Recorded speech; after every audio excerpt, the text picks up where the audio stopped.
We're ready. Thank you, everyone, for your patience.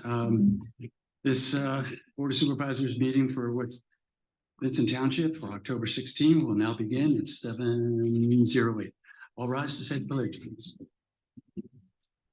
I pledge allegiance to the flag of the United States of America and to the republic for which it stands, one nation, under God, indivisible, and justice for all.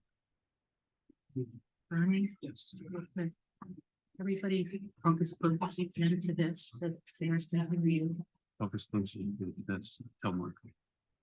Mark, you need to turn your mic to face you.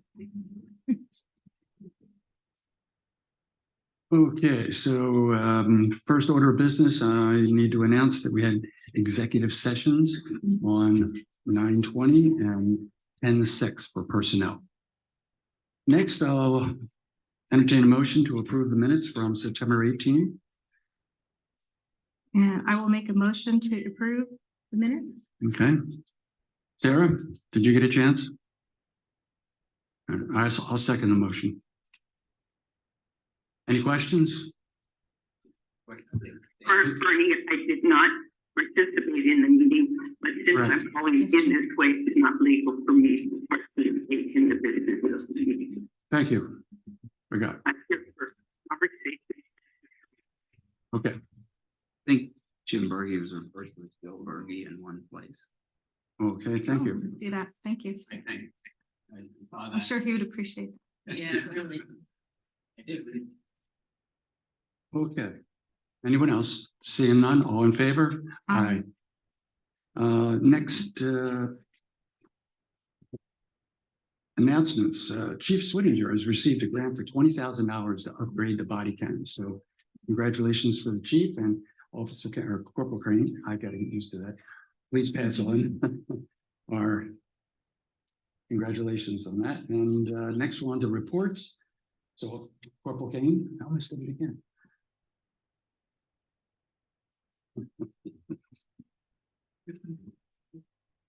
Good evening. There was no police trainings that were attended in the month of September. The number of calls of service were 193. Number of crimes investigated were 7. Number of arrests were 1 for DUI arrest. Number of traffic stops 41, and number of accidents investigated 5. Very good. Thank you very much. Any questions from anyone? Seeing none, we'll move on. Treasurer's report. Jackie. Thank you, Mr. Chairman. The ARPA fund had an ending balance of $129,731.07. The general fund had a balance of $1,465,608.38. Open space balance is $3,428,743.58. Liquid fuels has $96,931.83. Capital Road has $3,474,712.90. The Capital Project Reserve has $2,404,343.05. Capital Equipment Fund is $355,627.31. The Sewer Fund has a balance of $184,567.73. The Rebuild Fund has a balance of $799,672.23 for a total fund balance of $12,349,938.08. Very good. Thank you. Next, any questions?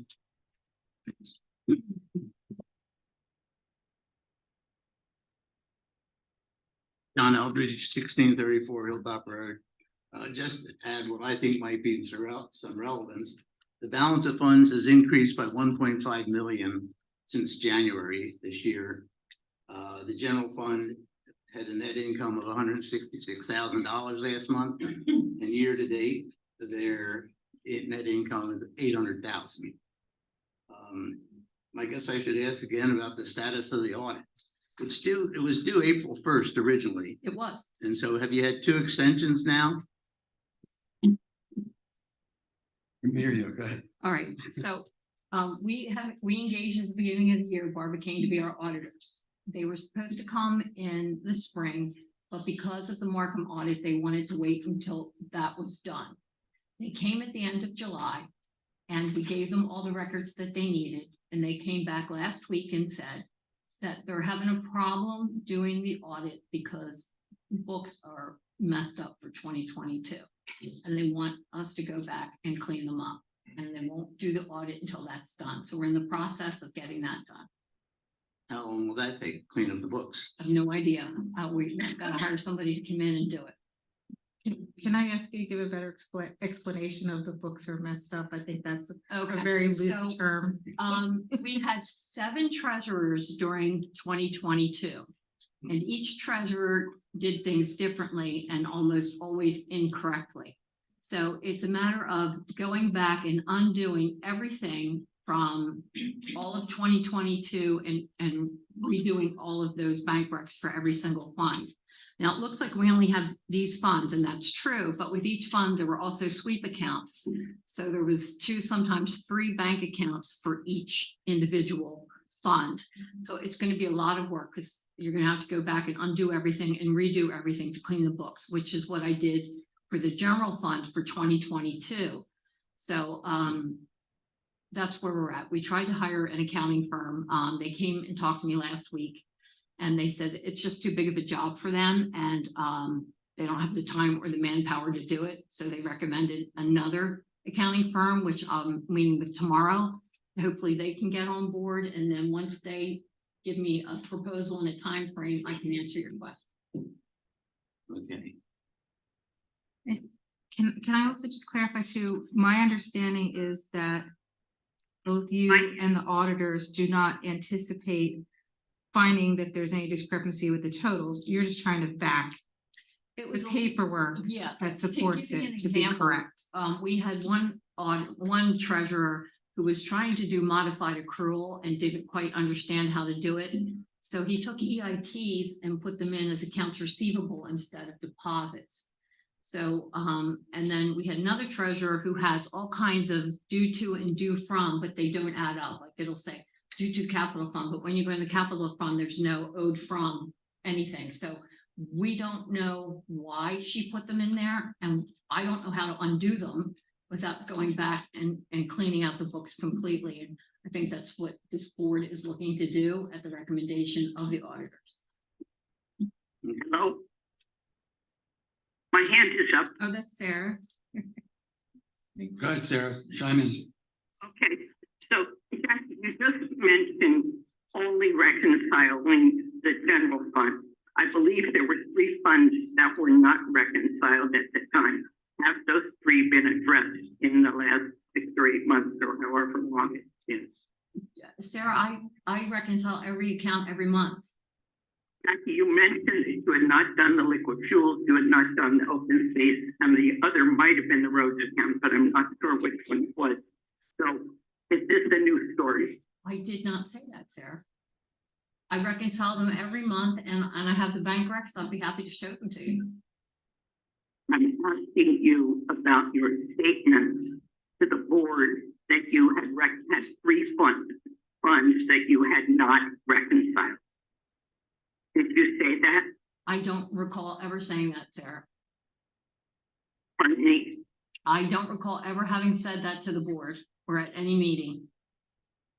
I'm pretty sure it's in our meeting was important. So, but okay, so what are you going to do about reconciling those other funds? They're reconciled, Sarah. Well, so when you were looking for the $1.2 million or whatever to satisfy the Markham audit, at that point you had only done the general fund. When was it you got the other 3? Sarah, I have been doing them since I was appointed treasurer back in October. They've been reconciled every month. Okay. I hear what you're saying, but I've heard different things from you at different times. I just want to be clear that I Sarah, may have I broken my disagree hip. with that, and I have all the bank recs. I will be happy to share them with you. But I had every single bank rec for all of the accounts. I will be happy to share them with you. how about we have a public reconciliation meeting and explain to the public how we reconcile their Well, it's a bank rec. I mean, if people want to learn how to do a bank rec, I can certainly show them. Well, I expect our elected auditors would be interested, and I'm one, another, so there would at least be 4 of us. Okay, well, I will give you all the bank recs and you can go through them, No, dissect no, them, and meet with whoever. I'm not asking you to give us the papers, I'm asking you to show us your process with the papers.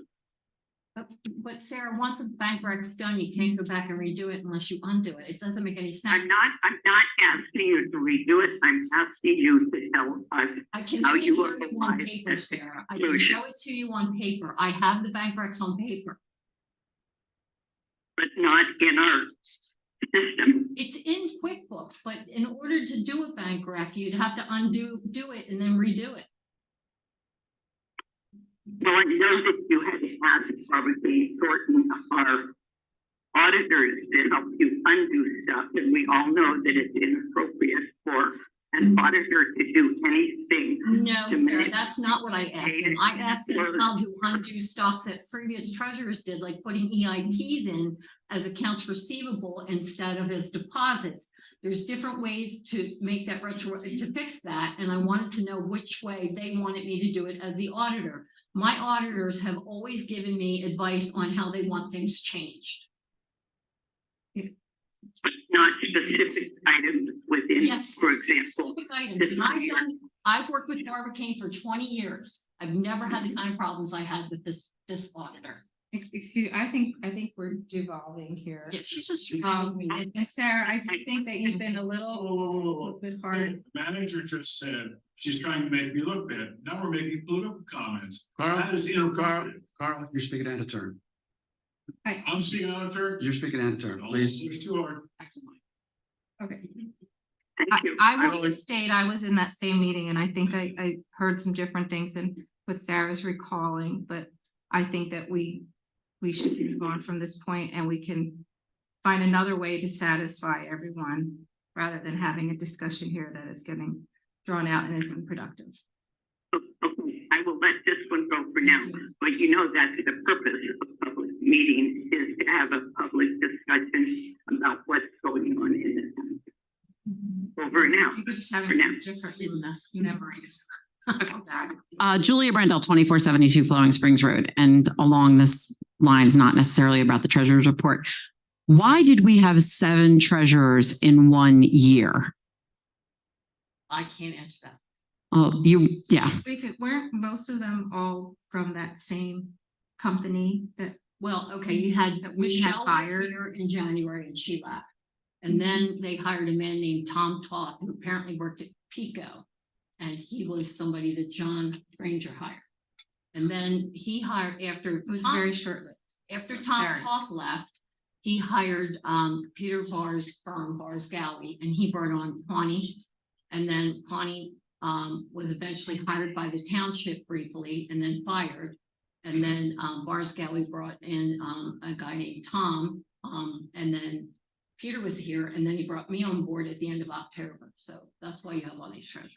So they were either fired or they quit. They were, They were all fired except for the They were. first one. Yeah. The first one quit, who was here for. Not after that, I think Tom knew he was in over his head and was happy to leave. Okay. Okay, I'll- all right. Okay, all right. Thank you. all right. I'll accept it. George, John, you were already up. You were already up. Can I come back? No, Can I hear? no. Get up there. This is quick. So on the audit, What? Go a little order, please. Little order. Thank you. Go ahead, George. on the audit, since, it looks like Markham was pretty much wrapped up on their recommendations in March, why do we wait till July? That was before you, I guess, but I sent an email to the auditor after the market things were done, which was actually in June by the time everything had panned out. And then he came back and said he couldn't do the audit until the end of July. And in the end of July, he sent a young man out, who was very hard to understand. I said that, he scheduled the audit for the end of July. And then he sent a young man here, who was very difficult to understand. He was from a foreign country and he was very, soft-spoken and he didn't understand a lot of what he was doing. He was unable to open QuickBooks. He was unable to match the numbers from the downloads of the QuickBooks that I gave him. And our auditor was on vacation while this was happening. And I know that some of the board members came in and actually met with this young man. And so when the auditor got back, I said to him, "Where's the audit?" And I kept asking, and then he finally went to the board and we had a meeting, and it turns out that he decided he couldn't do the audit, and instead of telling me that early on, waited till the end of July, and so here we are. And how much do you think it's gonna cost to reconcile the books and straighten everything out? I don't know. I have a meeting with another company tomorrow. Understand, these mistakes are not mine. Yeah, I understand. We're talking about all of 22, right? Yeah, I'm trying to clean them up, and it's a big job. So how many hours of work is that? I don't know. Okay, I honestly don't know. I can tell you that it took me a long time to undo the general fund, but you've got to do all these other funds and all the sub funds, all the sweep accounts. So it's a lot. so it's easily tens of thousands. Well, I don't know if it could be, I don't honestly know. I don't honestly. I don't know what the rate's gonna be. I've never had to do this kind of work before, so I don't honestly know. Okay, thank you. Sure. I have one question. Is Mark Thompson there? Actually, who Mark is there, then I have a question. Yes. Okay. Is the statement that Jackie made regarding a non-American, hard to understand employee of another firm, a discriminatory comment? No, it is not. That's a factual statement. I'm not sure if you heard me. No, I don't believe it is. My concern is that we have a Human Relations Commission that's very interested in helping with outreach and stuff. And I don't want us to be guilty of the things they are trying to get the community to solve. Sarah, the township manager only made a comment that it was difficult to understand some was a consultant. Real business, I have a broken hip. That's what I have to focus on. Like you guys intervened with this meeting, so I think. So the point of the question is, if we knew in February or March that we were having trouble communicating this with this guy, why are we complaining in July or September? Why didn't we call Barbara Kane right away and say, we need a different representative from your We firm? did that. In fact, Got it. I didn't meet this guy until July 24th when he showed up in the office. And the second day he was here, I called Barbara Kane to find out that our auditor was away on vacation for 2 weeks. And I spoke to Pam at that time and I told her we were having a difficult time. And she called him and I guess worked something out. He did come back a few more days that week, but he didn't really speak to anybody after that. So he asked Christina for documents and Christina got him everything that he asked for. So I didn't know back in February that he was going to be doing the audit. It didn't happen until July 24th. That's good explanation. And we did have this discussed in executive session while you were in the hospital, Sarah, with very bad reception. And I can understand if maybe you took away some things, maybe not exactly the way others of us might have recalled it. So I think maybe we all need to talk again and explain to you what happened. Which one of those executive sessions are we talking about? The one in September or October? Yeah, it was over. 6. Keep going. No, it's Tommy, not. do you want- I wanna explain Take it. notes on the responses. I'm Elwig, 2024 Pottstown Pike. Excuse me. We'll kind of follow on with the question that was heard because I didn't get any satisfactory answers out of what we were talking about.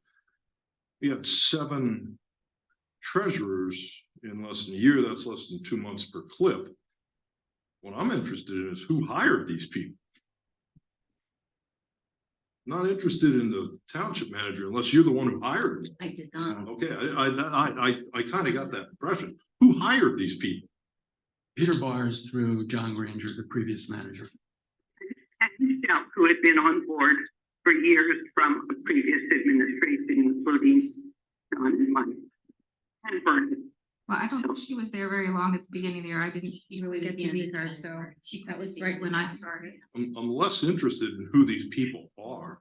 I'm interested in the process that we don't seem to have to hire employees that have critical jobs. It seems to me a failure of management, to say the least.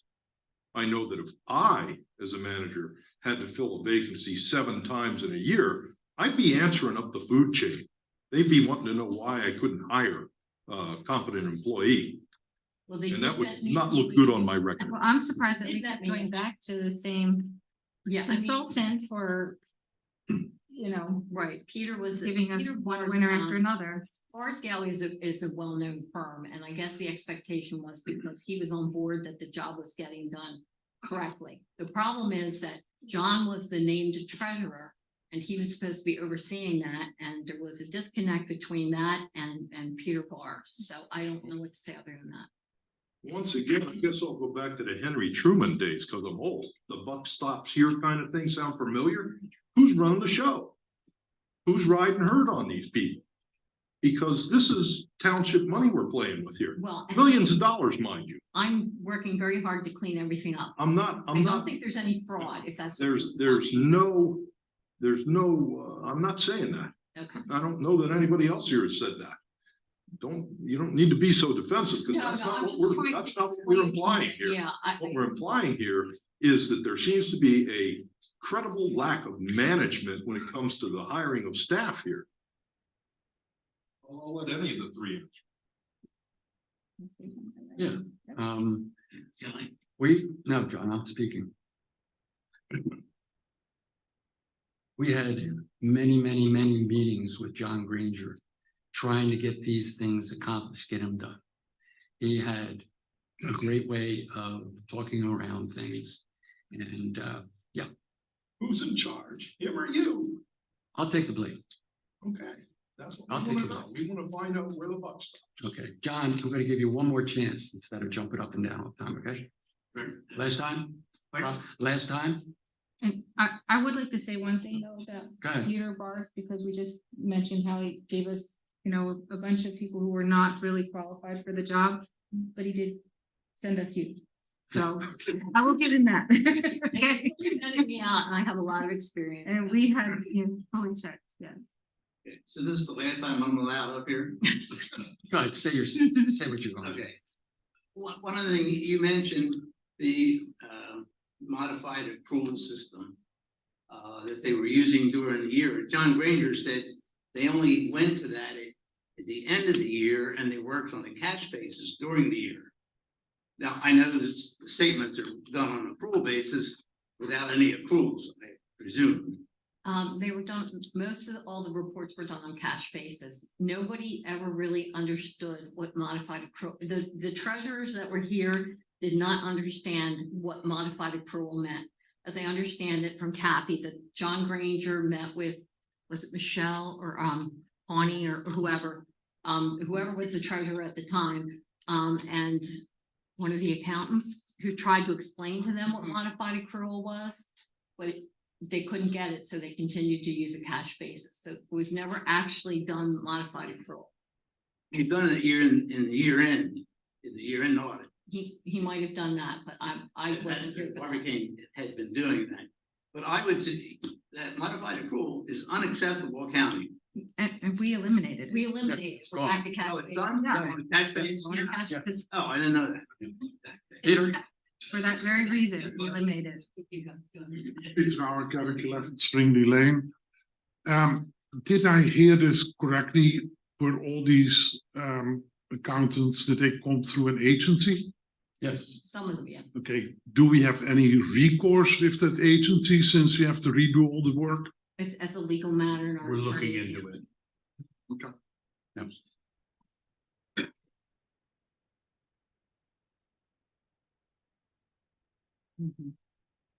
Carl backwards, Mr. Vincent.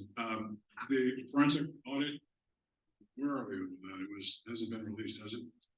It was released a few months ago. It was released? Yes, Is it on the website? I just haven't seen it. I'm curious. we handed it out at that meeting. I think it's on. It should is be it on the website somewhere. We'll check. It should be up there. If it's not, I'll make sure I send it to I'll you. report again. I just haven't been able to find it. Okay. Thank you. Anyone else? Seeing none, we'll move on. Bills list. Okay. General fund bills were a total of $405,744.31. Capital project, $221,329.29. And the capital project reserve was $3,700 for a total of $630,773.60. Okay. And any questions?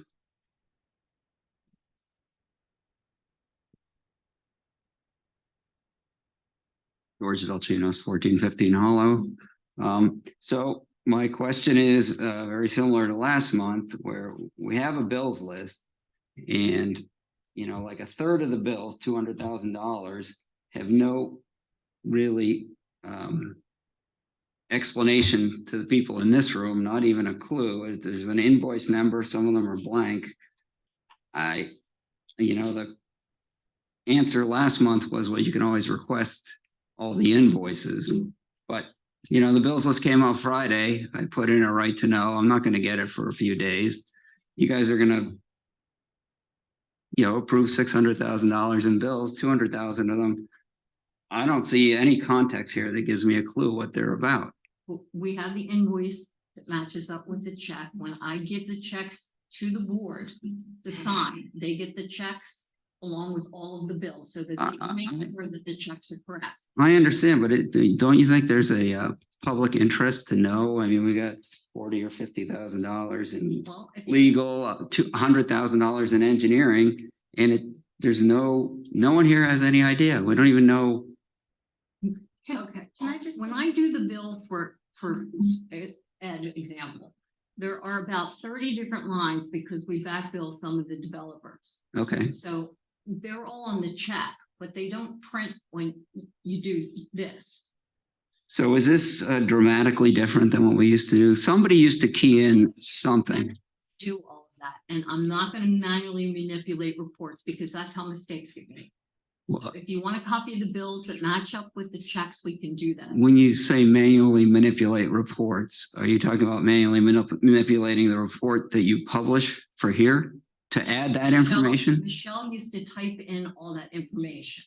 And there's no way to capture that in the transaction? It's not the, no. Can I make a request perhaps, because I think correct me if I'm wrong, I think the biggest concern would be legal fees and engineering fees, correct? They're the biggest. Well, they're the biggest ones, but, I mean, Would we be able to just provide the backup for those bills? Yeah, we can bills do that. at We each can put that meeting? I mean, I think rather than going do through everything, they're the really They're the big big ones ones. that I'm have a lot. happy to do that. I can. A lot of what do you mean by detail. the backup for So the, that's when we look Copies at, of the bill. yeah, when we look at the checks to sign, everything, there could be a stack like this under it of what transpired. I'm sure people would love to have access to it. I mean, a summary would be great, but I understand it's just to take time to do a summary, just put out the raw information and let us figure it I'll out. be happy to include those. Yeah. That's So not we a have problem. it, we can maybe provide it somehow. I don't know if it would be online. You put it or as here. like the documents with the meeting or however you do We those. can put it with the treasurer, with the expenditure report. We'll put a copy of the engineering and legal bills that we get. You can see them. Well, I don't, do you really want to print all that for this room or you can put it online? I mean, you can print it, it's up to you, but it seems like as long as you make it available before the meeting online, Okay. those of us that are interested in where the money's going, will have a chance to look at it.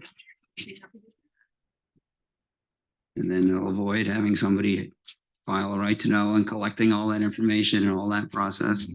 Hopefully that's no extra work because you have to collect it for the supervisors anyway, right? Well, you collected to pay the bill. Yeah. Okay. Okay, I'd be happy. Thank you. Carl. So I have a follow on what George is just asking. We used to provide, at meetings for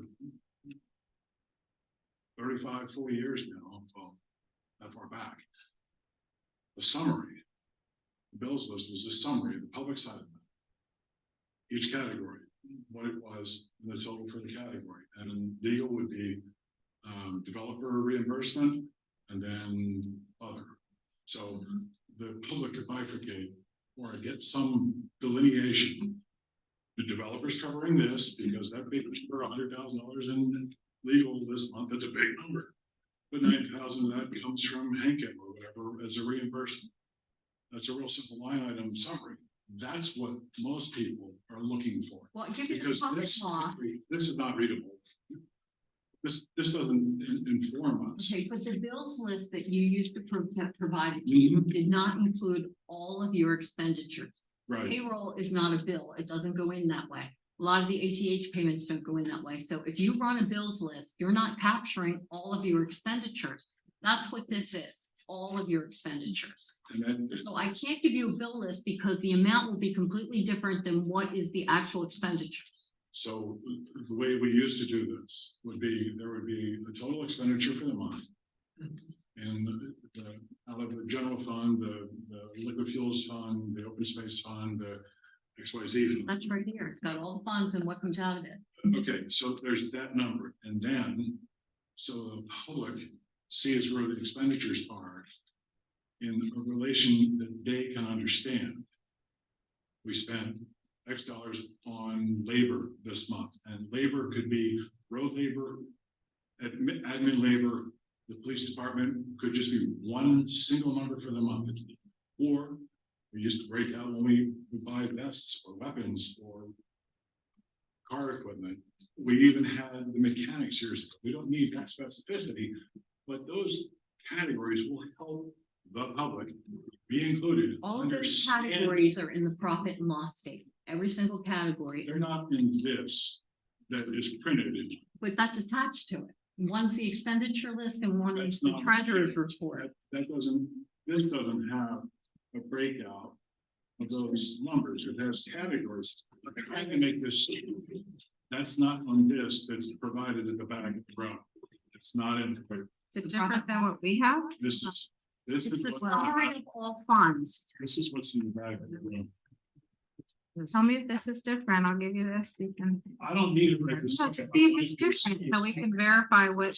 Wait. Kathy just reminded me that the copier broke. She wasn't able to include this Oh. with the copies at the back of the room. But tell me if It's this is online. different for you, when you look at that.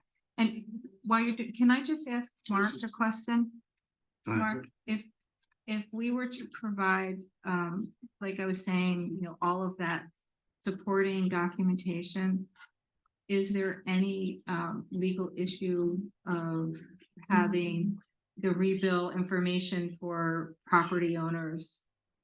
Does that need to be Redacted. In relation to legal bills for the township, they are public documents. What we do is we usually review them to make sure that there's no private attorney-client privilege information that can be redacted, but no, there's not a But problem. it would be okay if their street address is there, maybe even their, Well, they're Their name? mostly for Yeah. building and development. Yeah, so it's they're usually public just- anyway. okay. I just want to make Not sure like there's, individual. I just want to make sure you could then just take exactly what we're looking at Yeah, just without make- any extra work and that we make sure that that's legal.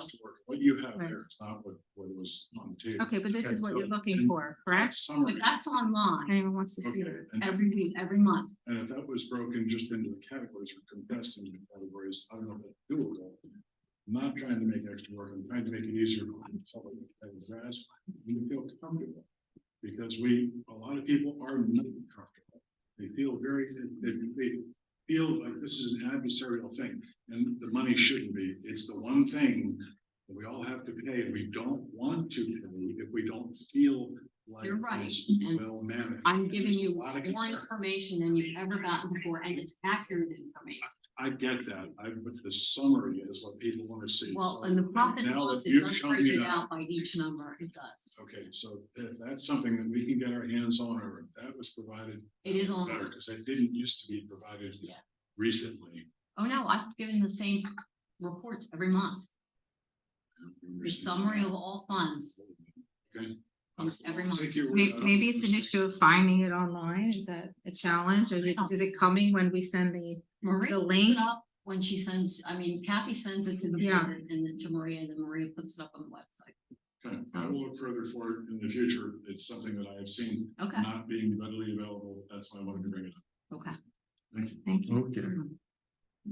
All right, so at this point, I'm looking for a motion to accept the bills list. Yeah, let's make a motion to approve the expenditures list for all township funds in the amount of $630,000, $773.60. I'll second the motion. We had plenty of discussion. Anyone else? Seeing none, all in favor? Aye. Aye. Okay. Managers report. Business, we have resolution 17-2023, establishing the traffic safety committee ad hoc committee. I guess we need a motion to approve that resolution. Is that the manager's Yeah, report? that's I'm under sorry. business. Yeah. She's reading The new- Okay, the new business that do we is want, in the manager's report. No, I don't. Which think is it- numbers. okay. Yeah, we'll come to that then. We'll come back to that, yeah.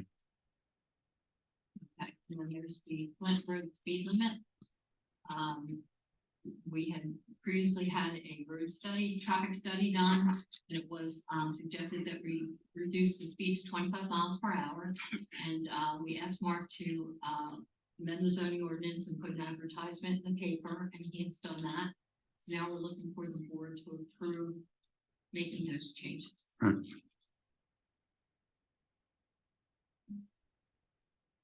No, after you give your report, then we'll move on to the new business and take care of it. I know. They're separate motions, so we'll do them Okay, separately. all right. The 2024 MMO attached are the documents for the 2024 MMO, which need to be approved by the board. The amount for our 2024 MMO is $140,637, and I would ask the board to consider approving the MMO as presented. Question on that. There is actuarial benefit to giving more than the minimum. And have we considered that, or are we gonna wait and We see what actually next year will bring? The unfunded liability of $28,232,000. And I would suggest to the board that we pay that in addition to the MMO. to Okay. Get that off the books. What is the benefit of paying additional? Well, it's an unfunded liability, just, It secures, it's like, if you're fat now, Yeah. it insures for the future in case times go lean and the township doesn't have it. And it grows at a greater rate when you're. Because you put it in and it's. Yeah. production. and the last of my report is the cell tower lease. Attached was the revised lease agreement with Velour to install the cell tower at the township building property. Our solicitor and George DeGenova, who is the owner of Velour, worked out the contract negotiations. I think Sherry was involved too. Both parties were happy with the revised agreement. So they're looking for an approval of that lease agreement so that they can get about the business of ordering the parts they need to put the cell tower up. Now, Bernie and I talked to them, and it will give, and if you're outside, it will give you 1.5 miles of radius for cell phone coverage. If you're under a heavily wooded area, it's less, especially if you're near pine trees. Apparently, it's more difficult. But so it will give a lot more availability of cell phones in this environment. Jackie, do we have a map of that enhanced coverage area that we could post for people? I do not, sir. I can certainly ask them to provide one. Thank you. Yeah, I had some people who lived actually very close, but felt because they were down in a valley that it wasn't going to affect them, that it wasn't gonna help them. I don't know if that's true, but that'd be good to know. With me, it's a 1.5 area radius if you're So outside. it doesn't matter But if about. you're in a something- building, it's less. If you're under heavy food area, it's less.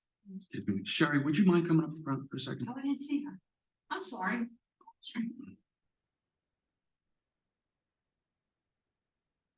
Just introduce yourself for the. Sherry Weber with Velour LLC. So each carrier is going to be a little bit different with their RF plots, but that's that's a good general guideline, 1.5 to 2 miles.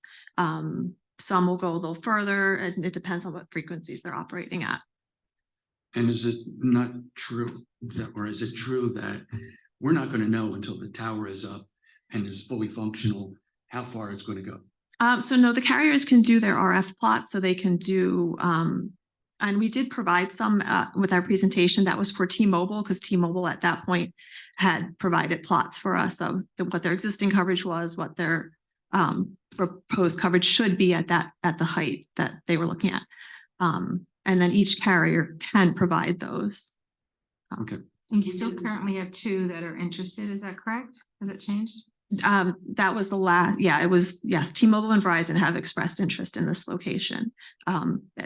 Everything kind of changes depending on the, where, especially with fiscal years. So this year in 2023, they were very interested. I can't say that 2024 that they, but they should be. They should still be interested in this location because they So need if we coverage. were to approve this today, would we still be pretty guaranteed that those two are going to come on board? I can't say guaranteed, but they have been asking us, they have been asking for updates. So they are still very interested in this location. What about AT&T? They have not yet, but I'm not positive how much Frank has been pushing. We wanted to make sure it was actually gonna, that the lease was gonna move forward first before we push them. So how long will it take to get the parts? So the next step would, we'll have to do a survey. We have to make sure, figure out utilities that are in that area, make sure that we can avoid anything that comes up. So parts would be once we get all the, and then due diligence, we have to do environmental stuff for the FCC requirements. So there's other steps that go into place. But Ballpark. When we were first talking with the township in April, we had figured by the end of the year we could have, so 8 months, so probably 8 months. 6 to 8 months. Okay. It's fair enough. And I had just a couple little questions about the lease. Is this a time, or should we wait till we get to it? While we have her up here, should we? Okay to ask these now, and I was just trying to clarify this with Mark, who I think feels comfortable, but I just wanted, since you're here, I'll just ask you. So I think there was some language that only your company can unilaterally terminate the lease. That's correct, that we cannot terminate it? So that is very standard within cellular agreements. And that's mainly because of the carriers. The carriers won't enter into agreements that can be terminated quickly because they're putting a lot of investment into the equipment that they're going to put on the tower. So it's in 5-year increments at that point that we can terminate it. And, I was also just wanted to confirm who's responsible for removing the tower. And I believe, if you were to terminate, you would remove the tower unless we asked you not to. And then is that correct? Am I getting that It's correct? at the conclusion of the period of the lease. As I say, I wasn't in the nitty gritty of the lease. I'm sorry. So Mark, If the township wanted the carrier to leave the tower and the building and the materials, then they would acquiesce to that request. But that's at the conclusion of the lease, which would be 25 years. Okay, But the obligation in the lease is for them to remove it at the conclusion of the lease. okay. And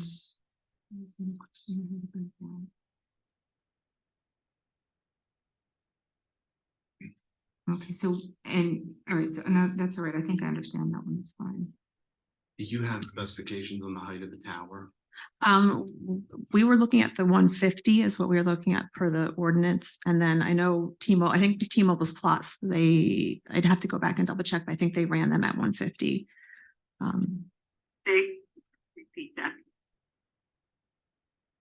Repeat that.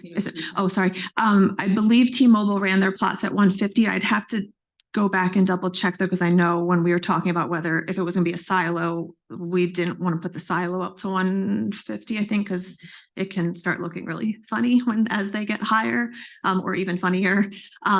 So I can't remember exactly what they ran the plots at. So. Was up to 150. Yes, it was up to 150. That's what we were looking. Is my understanding. Yes. Yeah. To make sure coverage could go as far as possible with the And carriers. as far as if, technology were to suddenly change and it becomes obsolete, but we're still in the middle of the lease, you know, that's what concerns me, I think, but I think in this case, you would be pulling out. Yeah, I was gonna say, if technology were had no obsolete, then the rec- carrier, I was gonna say, the Right. carriers wouldn't want the tower, be on the towers anymore, and then you have a tower that doesn't have any lease. They, that last, you keep falling off at the end.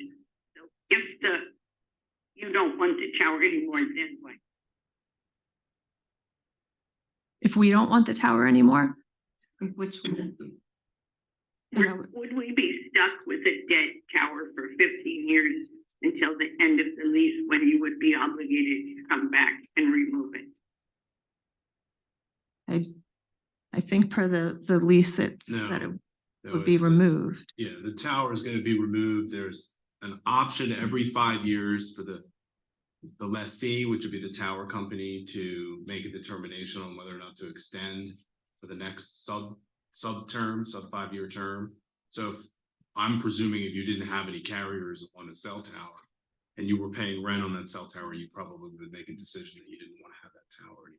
That would probably, And you can Right. sell the lease too, so like that was the other thing, if you go out of business, right, you could still sell it to another company that would still be supporting the Verizon, whoever else. yeah, another tower company, I guess. That is provided for. Yes. Okay. And Mark, have you reviewed all of these nuances?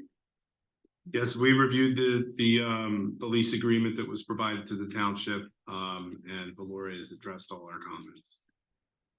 To our satisfaction? My satisfaction. Thank you very much.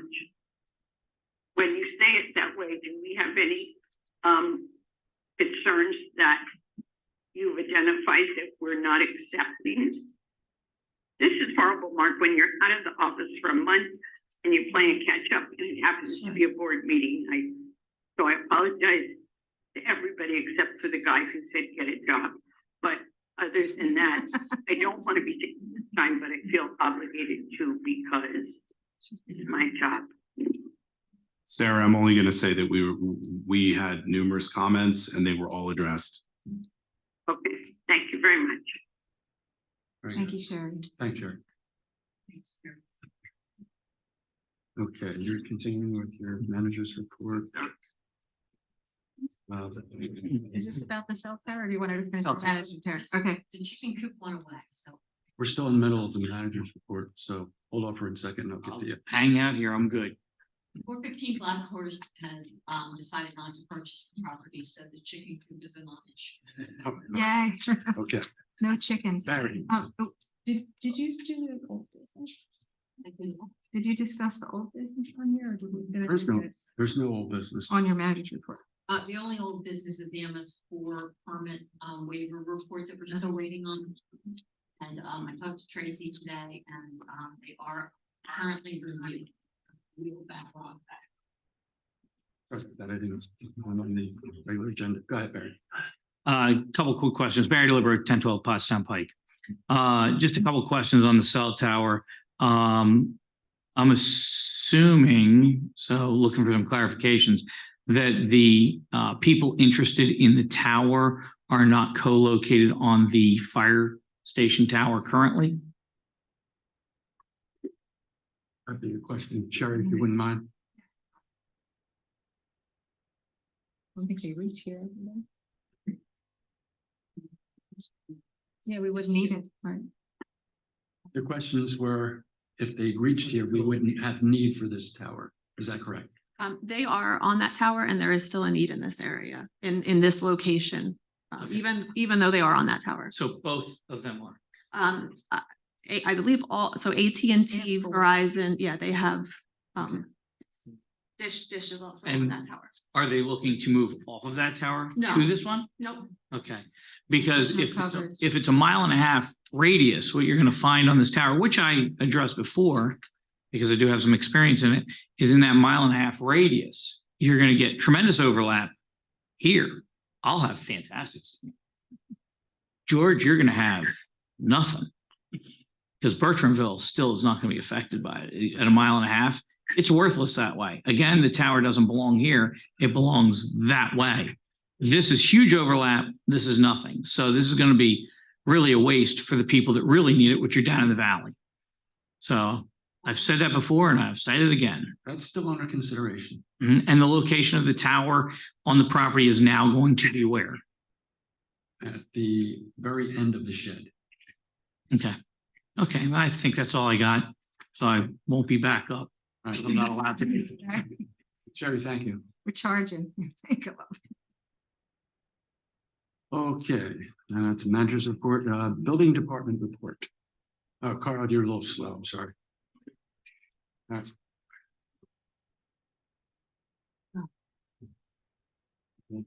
There's nothing from the building department report? Total permits for the month of August were $19,230.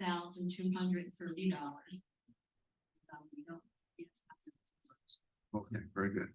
Does this also get posted? Yes. Okay. Carl, you got a question? It was power related. We'll go back to it. Go ahead. You just slow getting up. I didn't see it. Go ahead. No, it's Go ahead. power related. Because you haven't finished that yet. So the income is gonna increase annually with just inflation or with the number of co-locations? How are we being? 5% increase, I believe. Those 10. It's 10% every term, so there's 10% every term, there's initial 5-year term okay? that is increased by 10% with each additional 5-year term. And then for each co-location on the tower, there's an additional $500. Okay, so we're getting paid X for one location or two locations? I think we get, isn't it $1,800 just for For this location. posting the tower and it's $500 per carrier on top Okay. of that. And then every 5. So right now we're at years, 28. Every 5 years, there's a 10% increase. Right. And So we're inflation, we're gonna be behind inflation at that point. Well, if more carriers go on the tower, for each carrier that goes on, we get an extra $500. Okay, I get that, but the rate of inflation is gonna be more than 10% in 5 years. Each 5 years will be higher than that. So it's actually going backwards. It should be at least attached to the rate of inflation, not have set 10%, Good point. in my opinion, Good point. because it's going backwards.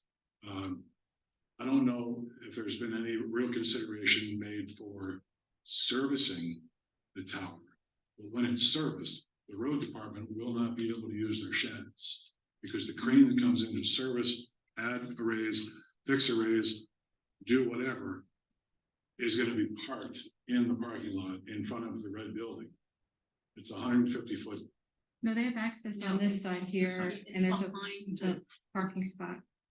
Behind the red public shed, work, where the public works building is, it's behind that in this parking lot. on this side, in the Yeah, grass. so, yeah. So they have there's actually a diagram, I think, that shows how they would come in and access it and there's a parking space that's reserved within it. Did we ever resolve how the parking space was going in there? I think we talked about not actually needing to put it in the Tracy cage. said that because it was gravel, it didn't need. Didn't need its own cage, so you really won't see it, but it's there.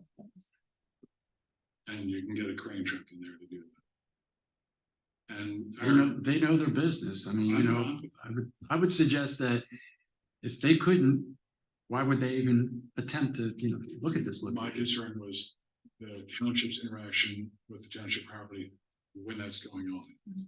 Well, Not that they couldn't get to it. Obviously, they can get to it to erect it. They can get to it to service it. Mhm. I was understanding that it would be from the other side of the shed, not out here in the grass or tying up this parking lot. Maybe not when there's a manager's meeting or Right, soccer or, yeah, game going yeah. on, like right now. The other thing that goes through my head is we're still trying to figure out what we're gonna do with the police department, other needs in the township and this campus. There are other locations in the township, for example, for the police department, that I'd be happy to talk to the board about. I don't want to upset the real estate market there. I can think of 4 other places in the township currently. So it would make perhaps sense to put the tower on that parcel. Just to not tie to here, because the other issue here, and I don't know if there's been consideration, the visual impact, you've got 2 historic churches and their spires and the view shed from all the directions coming to this point. And that will be completely disrupted for a small increase in the service area, but for the municipal disturbance and the citizens overall. I don't have a problem with cell tower technology. Everyone in this room, I believe, is using it currently. I don't have an issue with it, but I want it to be maximized. And if we are going to, as a municipality, give something up for the benefit of a couple of carriers, if it was for emergency services, we all benefited without the commerce involved, it's different. But we don't have a guarantee that my carrier, AT&T, will be here, so my service is still gonna be crappy coming through here. I drop calls all the time coming from the same mess. You get where I'm going with that, so if Well, we they were, are gonna put an antenna on for the police back here. that's terrific. Because cell service in this township building area is very bad. Mhm. I have AT&T too. I get cut off all the time. Great, so if we could get that service from all the carriers, then I would be a little less. Well, yeah, but Bothered, but- they have to wanna come, so I Yeah. guess they'll Yeah. reach out to them at some point. My concern is if we can get this coverage and we can get it on a different location, not too far from here, that potentially could be a better site for the police department. Could we just hold up? We don't have to do this tonight. There are a couple other things going on that I think would make sense. Let's just have the brakes a minute and have a master plan for the municipal services. We don't have that. We've gone through this exercise of hiring an architect, but they didn't really have good direction from the township. Go through a design thing, and then we go through another process with the township campus. Now we're talking about an offsite police department and a cell tower here on the campus. We're piecemealing this. I'm just concerned that we're not taking a holistic approach to this, which would be the right planning approach. We're gonna make decisions that are gonna last a quarter century or longer. No one here is going to be involved or responsible at that point, likely, maybe, but I'd like it to be a larger plan before we go forward. I just think there's no reason to do this tonight without being able to explain some of those things. There actually is a reason, because we've been working with Floor since April, and Okay. we made it clear that we're not gonna move forward with this, if we walk away completely. Okay, And so, that's not a problem. well, I think We some people want it. do think that's the problem. No, that's just it. You're being told it's a problem because some people would benefit from a better signal, but No, We're some board all- members here want to put up a cell tower, and I'm why facilitating. that strikes me as odd. Why? That you want to put up a cell tower. No, that you want to put up a cell tower. It's Well, our just, police can't get any coverage. You can't drive by and keep a call, and people who live nearby have issues. Why do you think that would not be a good thing to? that you're being Proactive. told by one provider of the service that they'll walk. There are other. That when the park, he was lost, and they couldn't get service. I heard This this, won't help right, them. but before cell phones, we had the same issue. My point is that one provider says that. Okay, fine, there are other providers, there are other cell tower companies. I don't think that we're being pushed to make this decision because this particular person wants to leave. I wanted this for the last 2 years, and I think we need cell tower service in this township. And we got to a point where we were satisfied and happy with the plan, so why would we want to screw over someone who we've been working with for the last year? First of all, I don't think it's screwing over, it's the cost of business, but even just my basic comment Or about, we'll lose them because we want to do it. We just start over. okay, my basic comment about the cost of, inflation, the rate of inflation isn't even built in. That is a part of every single contract, typically, that goes over time. Because why would you make an agreement that doesn't have, you need to have something that's based on the ground costs. That's just a basic thing, I think. I'm not casting aspersions, but I think that should be incorporated. So let's get that in before we. Yeah, and we're not doing this as a profit margin either. I mean, we're doing this because we think that this is what's needed for the safety of the community and the But you're giving up a well-being. prime location to the commercial market, which should be motivated, profit motivated as well. We should maximize the assets the township has in order to reduce the cost to the taxpayers. Well, we Absolutely. did vet it with other companies and we feel that this. You made did more that sense with for us. companies? Yeah, we did that last month. We talked about we felt that we should go forward with Valor. That was our decision. That is for the company, right? P3 was the other company that we, Could we at least were change considering. amend this so that we get at least the rate of inflation every year? Could we at least do that? I don't think that's unreasonable. I think that's a reasonable expectation. And Carl, a number of years ago, the first tower company who came into us was Verizon, who wanted to put a tower in Schoolhouse Park. And so we listened to what they had, we looked at their drawings and left George Sortino's house and yours in a valley of no service. But coincidentally, it made it to the Butterscotch and the cafe. So I'm, of a suspicious nature. I'm thinking, who got into the Verizon executive level and said, my cell phone doesn't work.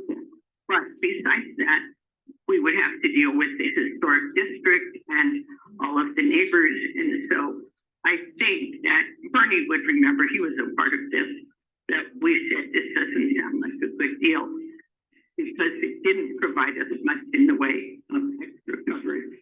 And so it went quiet for a while. We could say to Verizon, think about putting one up on the top of the hill, like putting one way up the hill at Schoolhouse.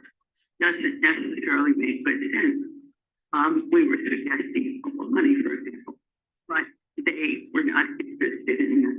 So I believe there are other companies out who will come around again and will have good offers for us. What I don't know for sure, if this is the place we should lock ourselves up for 20 or more years.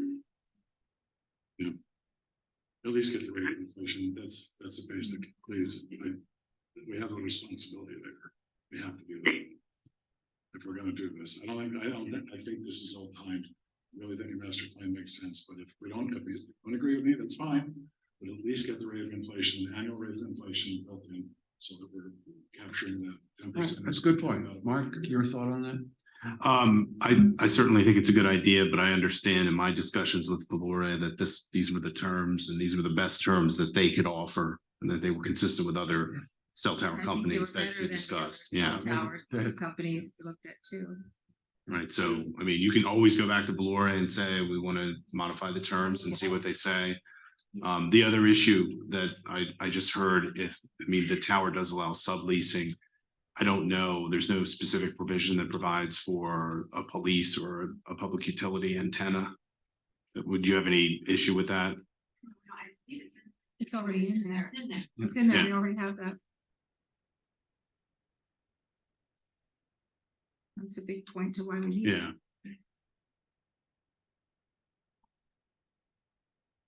Well, as long as we're clear on that, yeah, I just wanted to make sure that was entirely clear. Yeah, please.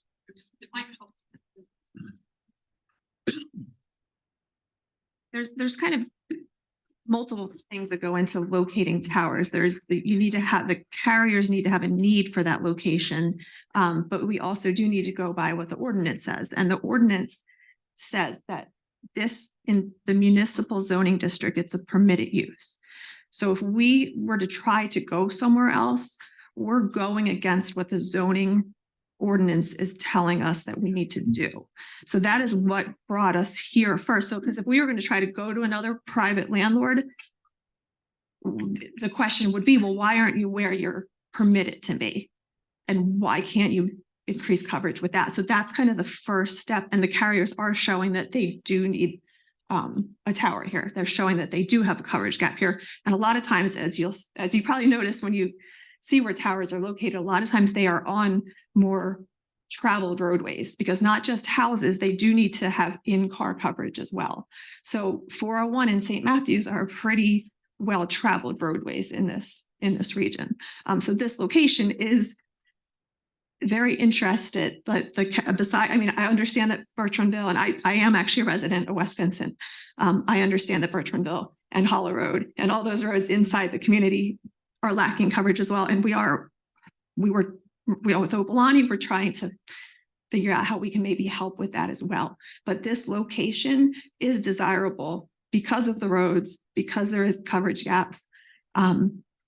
And because it is a permitted use per the zoning ordinance. So if we were to go anywhere else, we would have to explain why we weren't here. So that's where it wasn't that we want to walk. It was more, we just needed a decision because the carriers do want to provide coverage to the community, but we just need to know whether or not this is out. So if this is not an option, then we could maybe look somewhere else. But like I said, from the zoning perspective, we would need to say why we're not here. If that makes sense.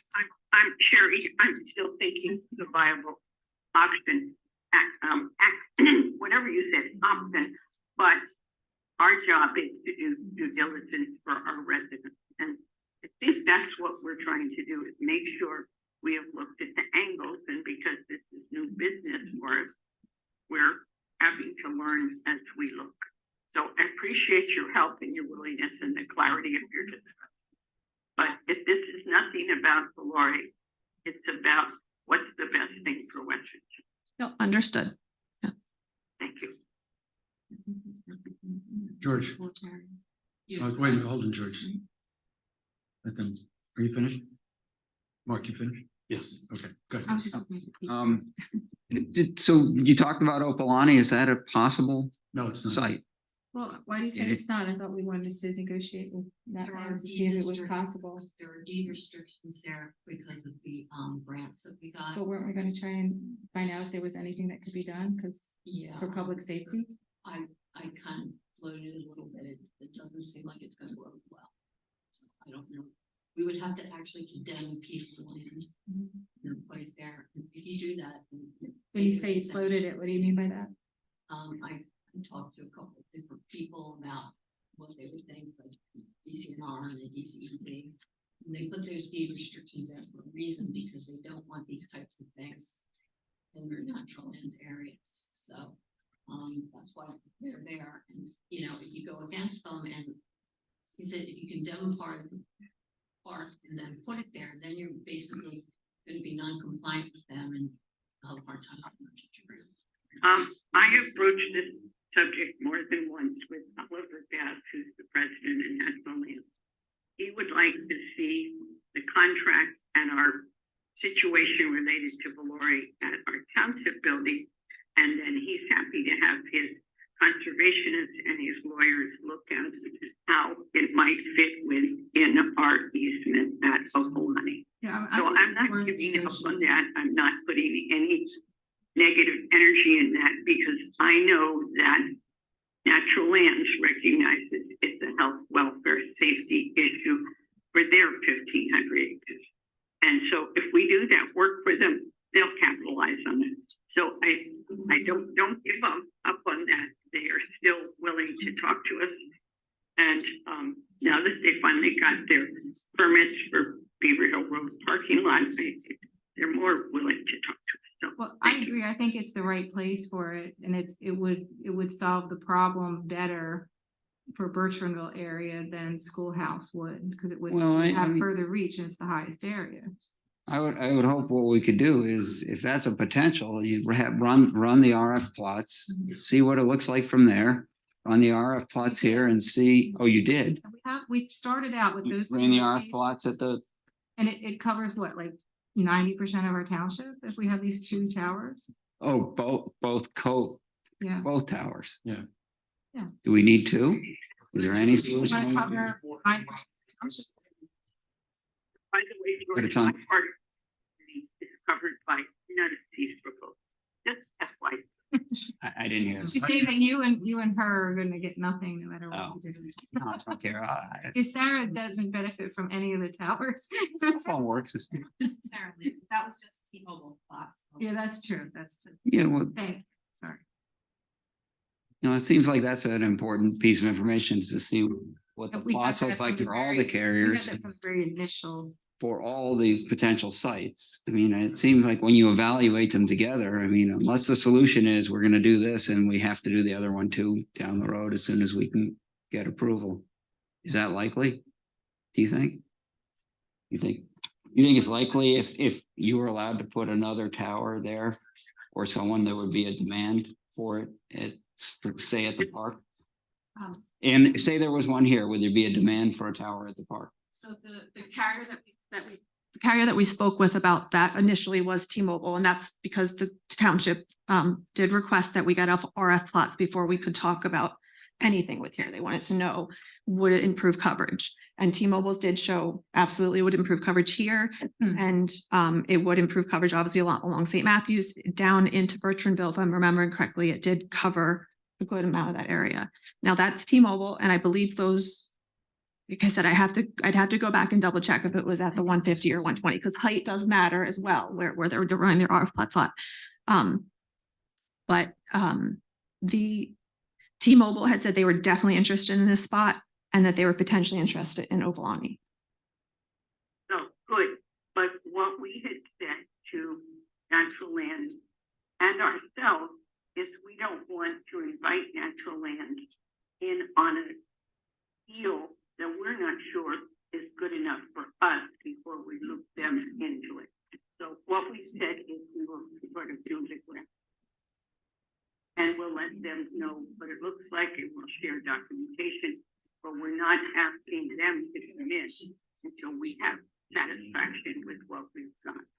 And it would be on our property, and so it would be a negotiation of the lease, the easement, but I'm not sure it necessarily involves DCNR or DC, DC or whatever, somebody.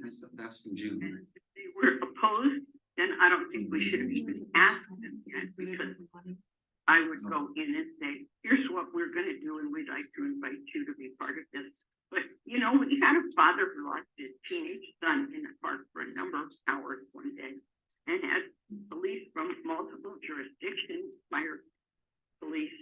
They had a boat out to make sure nobody had gotten into the creek. And we don't need to have those expenses either. So I think we can tell a good story about why we see the benefit of Opelani. And if we can't, then we will have already built the bridge with Natural Land to say, okay, do you have a place that this would fit, that these people would not object to? So I'm not, I'm not recommending giving up on Opelani, but I'm also not recommending tying the two together more closely, because we could be, what did they say, cutting our nose off to spite our face. Let's work on our project first and show them our success. Okay. And I should say, T-Mobile was more, I should say they were more interested in this location. They said definitely they wanted to be here, and not that it would be a never. It was more that they saw more need for this location, which can also be, once again, if it's traffic related, that they're seeing more people on 401, so they need to cover this location. So. Yeah, lots of variables to keep track of, right? Yeah, I guess my only comment after seeing that is that's making the case you need two towers. Two towers, yeah. What did you see? Just the way the coverage drops off between the two. She's got two plots, Sorry. two towers.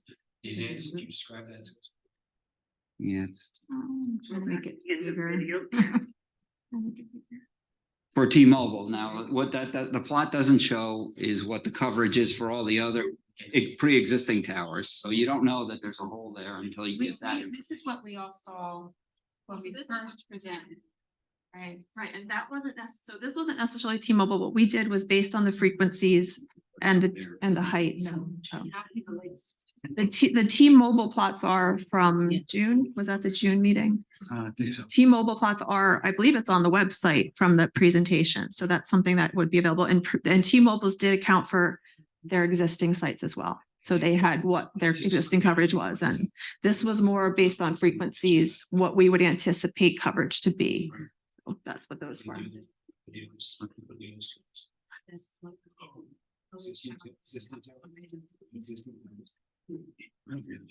But, you know, I appreciate it. Thank you.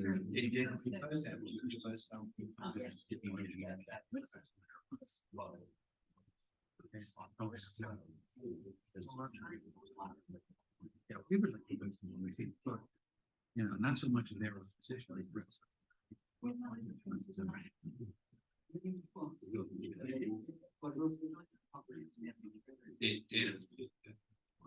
You say we look at that would be The coverage area from the two towers, the overlying tower and the tower here do not overlap. They didn't, no, they just about touch. So you need both of them to cover that full area. That's an important. It is important. I think it'd be good to post that again. Carl, Tommy, did you want to get up for Carl? Weren't you next in line? No. Yeah, I was sitting there waiting to come back up. The question I had was, and I meant to make this is why I need to make better notes for myself. I thought of this the other day. The easements on the ground here, have they been looked at regarding towers, regarding commercial use? We're very limited what we can do with the park ground. I mean, that's why we hadn't put the tower out there or made an addition. So the tower would be the same thing if we're on the edge of the municipal complex, but the 150-foot setback goes right over the field or over the park. Setback is for tower failure. That's why there's direct proportional or direct relationship, the height to the setback. Following. Has that easement been looked at in relation to this? Be sure that we're not in trouble if we need to change that. The zoning officer reviewed the plans and she said that they met criteria. Our zoning officer, I'm pretty sure wouldn't have looked at the easements. That's not something a zoning officer would look at. Has anyone looked at the easements for this parcel? There are easements restricting the use of this parcel. Okay. Are you aware of that? Are you aware that this parcel is restricted in its use? They should be aware of it. That same question. I'm just want to make sure that we're not getting ourselves into a spot here. So if the solicitor could take a look at that, to be sure. I could take a look at it, but I can also tell you that Allure, the tower company, reviews they do a title search and they won't put a tower up. They feel there's any legal encumbrance to it. That's in the So, contract yeah. already. Okay, It says that in there. I appreciate that. I really do, Right. but I don't care what their lawyer says. I care what our lawyer says and our solicitor, our board looked at it. No, I'm casting no aspersions. We'll take a look at it. I just think if the board's willing to have you do that, I think it would be a good idea to just verify that. So, okay, thank you. Okay. Definitely get to the business today. I don't think we should lose track that, we should look at location, I think, really based upon who's gonna gain the most out of it. What percentage of residents will gain should be our guiding decision-making, should be high on the totem pole at the very least. As to zoning, we control all that from our end, and the township, it's our property. We get to allow what we want to do. No offense, but to the various companies. And as far as negotiation goes, hey, that's negotiation. Even if we have to take a few pennies less or something like that, would it not be reasonable to serve more of our own township residents rather than per se traffic down 401? That's nice, but how does that benefit West Vincent per se, the residents of West Vincent? I think that ought to be high on the totem pole for like where we pick the location for, where that location is. I mean, if we can benefit 75% of the populace on location A and location B only gets me 50%, to me, that's not a hard decision to make. Good point. I think we have to look at what percentage needs. the- So are you Julia, suggesting if we give Sarah, hold on. Julia's speaking. the public? Hi, Sarah, just one second. I just want to say that as much as I would love to have a cell tower in the middle of Bertrandville so I get a signal at home, I do drop calls every time I drive by the township building. And I do believe it is very necessary to have one in this location. That's all. Thank you. Thank you. Okay, Comment. Sarah. Sarah? Did you have something, Sarah? Can you hear us? I think I've said You're enough. done. Okay, thank you. Thank you, Candace. Karis, please. Harris Egan, 1912 Kimberton Road. I just want to thank you for pursuing this because we do have issues with cell coverage throughout West Vincent. I understand that this current proposal is only going to extend about a mile and a half, but if I understand your analysis correctly, it's an important first step to then moving forward because of variance issues. Am I right? So any first step that takes us in that direction, I'm also very much in support of. So thank you for that. Okay, thank you. Anyone else? Yeah, that one, so that ends the manager's report, and we did the building report. We're good. Um, Oh, no. old business you already spoke of, Yep. and we're on to new business, so approval of resolution 17-2023, establishing the traffic safety ad hoc committee. We hear a motion? Okay, I do have some questions. I'll make the motion, but I have a couple questions I just want to resolve on this. So motion to approve resolution number 17-2023, establishing traffic safety ad hoc committee. And, The TSC. okay, I'll follow it. and I will second. Go ahead, your Okay. questions. Yeah. I have, so. Okay, so my biggest question with this is. What are we going to, what are the people who are involved in this going to gain by being official? Are they going to now have to meet? Well, I think it's every other month, right? They don't have to meet every month. And are there any encumbrances there of making it official versus just having some volunteer effort? And maybe someone who's involved in it might have something to say with that. We have anyone other than? I Ken? think it's number one, it's a point of just being legitimate. Number two, when it's an ad hoc committee, it's for a specific purpose and generally for a certain period of time. But is safety ever gonna not, like, that was the other thing, I didn't understand it was ad hoc, because an ad hoc is for a period of time, and is our safety ever going to be resolved? Well, I appreciate your question, Stan, and I'm on top of some of them because first of all, I don't know that this resolution was what do you call that, circulated to the board before tonight as something that was going to be approved tonight. And if I had it and didn't read it, I apologize, but That's I fine. was surprised when it showed up on the agenda because one, I didn't think we'd gotten that far. And two, I didn't think this committee wanted those concerns.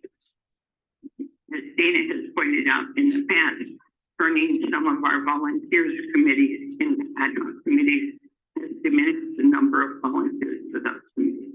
Well, he asked us to do this. Can you give us more background, Bernie, or is the chief around to provide it? Chief is not here, and the chief was the one who requested the ad hoc committee as opposed to becoming a regular committee. So, Well, but it could have been still an informal committee as it had been until today. So did he have reasons for not continuing in a less structured environment and wanting to maintain minutes and agendas and require people to come to meetings? Because that's what happened to some of our other committees, as you probably recollect, is they were happy to volunteer, but they didn't want to have to go every month, and they didn't want to have to be the people who took the minutes, but they wanted to provide their expertise to a committee. So I think we still have to figure that out for several of these ad hoc committees. I think we got overzealous about them. I'd be happy to speak about them, but I was really open to speak yesterday afternoon. Well, it was part of the packet that went out, so it was not a surprise on tonight's agenda. And I did speak to Chief about this. He asked that it be an ad hoc committee. He met with the potential committee people. They decided who they wanted to be the chair and who the people sitting on the board would be. And they all agreed that this is the way they wanted to go. I don't stand in the way these people want to do it. I'm just, The board's ability to make appointments to volunteer committees. So we'll have to talk about that another time. But did they really understand the requirements, the obligations of being an ad hoc committee? Well, I do believe that they did, yes, that's what Chief said, and, I believe that, people from other committees were at that meeting. And were party to this. so. And another question to that too is, And when was that meeting and was it advertised for other members of the public to attend? The last meeting was, I think 2 weeks ago. and that would be the big difference, that if we make this a formal committee, then it will be published, it will be, you know, people will, they'll be under the same constraints of every other committee where they have to have a quorum, and right? That's correct. And they have to publish and get their minutes out and everything else, which always seems to be such a problem, but, okay. Yeah. I mean, but I did want to question though about Chief. So I know he was pushing for this and he was appointing people, but is No, it no. under Chief? No. Wait, this is- No, this was collaboration between the chief and Okay. I. Okay. And we've been talking about this for probably 2 years. And no, I wasn't pushing for certain. Bernie, you and I. We reached- Sarah, with it. Sarah, please let me finish. Who are the other Yeah, Sarah. members who are recommending we appoint to this committee? So I'm gonna just finish what I was saying. In that we did reach out to the community to see who would be the people that are most affected and would have the most input. Not as far as coming to complain, but would have a special expertise. So people who walk the roads, equestrian, bicyclists and such like. And I'm sure give the names like who wanted to be chair or whatever. Yeah, I can share those names, of course. Well, that would be my question too, is if we approve this, do we then have to appoint it? But you're saying we should do that next month? Next month? I would say wait to the reorganization meeting, and so I don't know why we're Mark's pushing gonna tell this forward now. Mark's You gonna need tell to- us. Once this document circulated, did I miss it? The board it's the board's discretion. Once the ad hoc committee's approved by resolution, you can appoint someone tonight. If you know the names, you can appoint someone at the next meeting. Like, Mark, remember, I'm a member of the board, and I'm asking if this was sent to me, and I didn't see it, which is entirely possible, but I would love to read the resolution before I'm asked to vote on it. Sorry, I believe you saw it the same time that I did, which was, Wednesday, Friday, something like Yeah. that, Yeah. when Kathy sent the board packet out. And I think you and I first learned about it.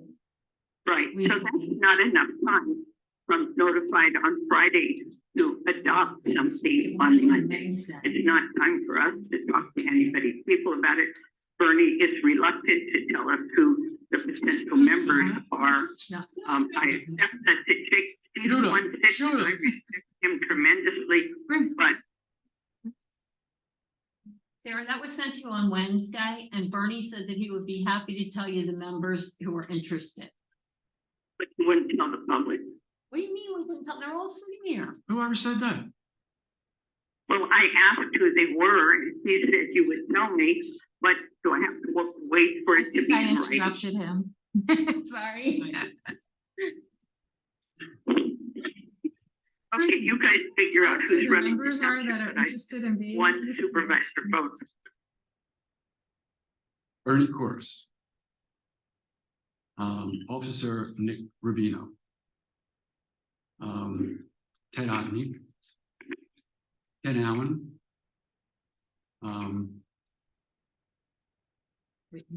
Thank you. Whitney Yeager and Adrian? yeah, thank you, Adrian Boyens, yes, okay. And say it again? Frank Say Costanza. again Thank you. after Adrian.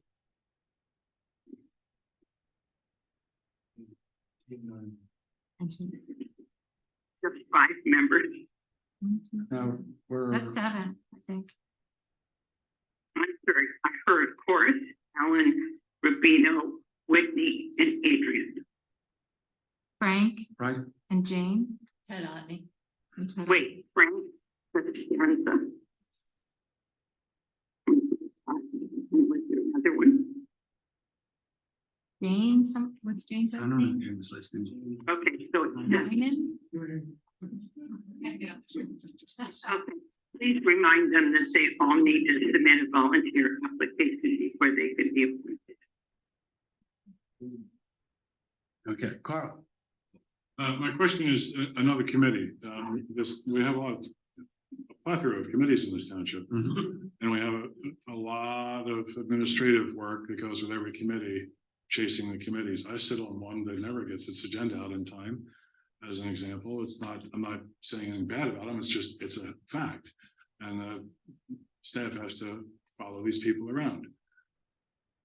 I don't get why Mike wants to have an official committee. It should just be working fine the way it is, and it's what particular issue would need an ad hoc committee that meets on a regular basis? We need wider roads so the horses and the pedestrians and the bikes can all be on the wider roads. That's unreasonable, so, you know, I'm saying there's other issues. Obviously, that's the And we're- ultimate, but Okay, so we're inviting in some of the experts from the county, from the state, who deal with traffic safety to inform us what are the possibilities. So we don't know what the possibilities are. We do know from the perspective of many of Sarah, Bernie, perspective of many of the residents, whether they be foot, equestrian, baby strollers and such like that, they want to see people behave themselves on the roads. You know, if the cars don't own the roads, people walk the roads and horses were on the roads before the cars. So I get that. that's the intent. Okay, but my point is another committee, an official committee. Do we really need an official committee for that? What is obvious, the police department has issues and they raise concerns. They deal with the township when it's time. There's a paving project or there's development or whatever. That's the way it's been dealt with. Another committee. I mean, you wanted to get rid of one of the board meetings right after you took seat. You wanted to knock down the 2 meetings to 1. And then now. And it's worked beautifully.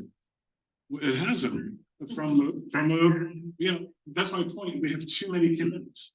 We've added so many committees in the last 10 years and the township doesn't function any better. So just inform me, like, what gives you the idea that we have too many? Really? What issues here in the We're township, required? what issues here in the township do you feel that we should do away with? Environmental, The ones that we're required to have by the. besides required. Right, well, here's how I get here, Bernie. The NPC and the second class township code, are 2 documents that run this township. Everything has to fit in those. That's it. You must have a planning commission, zoning hearing board, and EAC. We have an ag security area, so we have an ag security board. We have an open space advisory board because we have a bond process to fund our open space projects that we've got in the township. That's what we're required to have. We have a union, we have a police department, so there's a committee that's usually embodied by administrative officials for the pension board and police department members. That's it. Now, the historical commission is not required. It's not necessary. The Human Relations Commission is not actually necessary. And it's not township business. It is not municipal business. It's done as a feel-good, it has not done anything yet. But the administration, all of us are paying to keep it going. I am not casting aspersions on the people who embody these committees. This is not a personal thing. I'm not saying anything personal about the board members.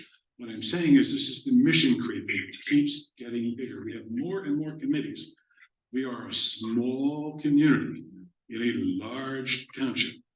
We're on the larger side of the geographic size of the townships in the county. We have the benefit of being well funded here generally. We have a lot of committees and we have a lot of staff. We don't need all of that work. They're not creating things for us. We have these new ad hoc committees, the litter lifters. Thank you for what they do, but an ad hoc committee or an actual committee, it just doesn't, it's one more thing for the township to administer. It's one, and we're all paying to do that. And you're spending time going to meetings, you're looking at documents, you're listening to people bitch, all of these things about these issues. We don't need to do this. We need to focus on the administration of the township. Let's get back to that.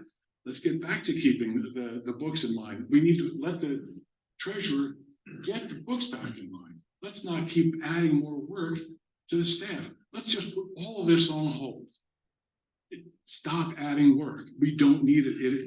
It's not going to make the roads safer to make this committee a formal committee. It's not going to make the township better to have a human relations commission. It doesn't make it better to have a historic commission. They're just adding extra work because they've proven themselves to not be necessary. We're not using them, but we're still funding with time and money. Thank you. Thank you. And this, I know you're irritated, but please don't dismiss people when they're up here or tell You were John that finished, he weren't- couldn't come weren't back you up to talk. Weren't you just, oh, no. No, just wait, let me finish. There has always been this issue where people would do this jack in the box Mhm. and they get up and get up. Mhm. And what kind of order was there? There was no order. You're just trying to establish order. I That's get all. that, I get that, but when you're gonna That's all. do that, Bernie, know the rules. So you chide me and you snicker, smirk, whatever, when I say that I'm from West Vincent. I don't have to tell you where I live. I am entitled as a resident of this Commonwealth to participate in any public meeting in the Commonwealth. Any meeting, and I do not have to identify myself, but if I do, I get my name. I'm not required. You cannot force me, and you have no right to sit in that chair and give me a look about whether I give you my address. You need to know this stuff. If you're going to be the administrator of the township and represent the public, you need to know the rules you're playing under. And I'm willing to spend a lot of money to back up of that I will put down that I know more about the Second Class Township Code and NBC than you do. And I'm not trying to be mean. I'm making a point. If I know the rule, you ought to know it more than I do because you are current. I haven't sat in this seat in years. If I know the rules, you ought to know the rules. Think about that, please. And one more thing, I'll leave you alone. These township signs, they're all over the place on the political signs, the sales signs, this event, that event. We've had a policy in this township for 4 decades plus. We didn't do that. It's public ground. It's not public use ground. No one has a right to it. As a courtesy, we wouldn't do it on public ground owned by the municipality in the past. But no one has a right to put a sign on a roadside without the landowner's permission. You do not have an automatic right to do that.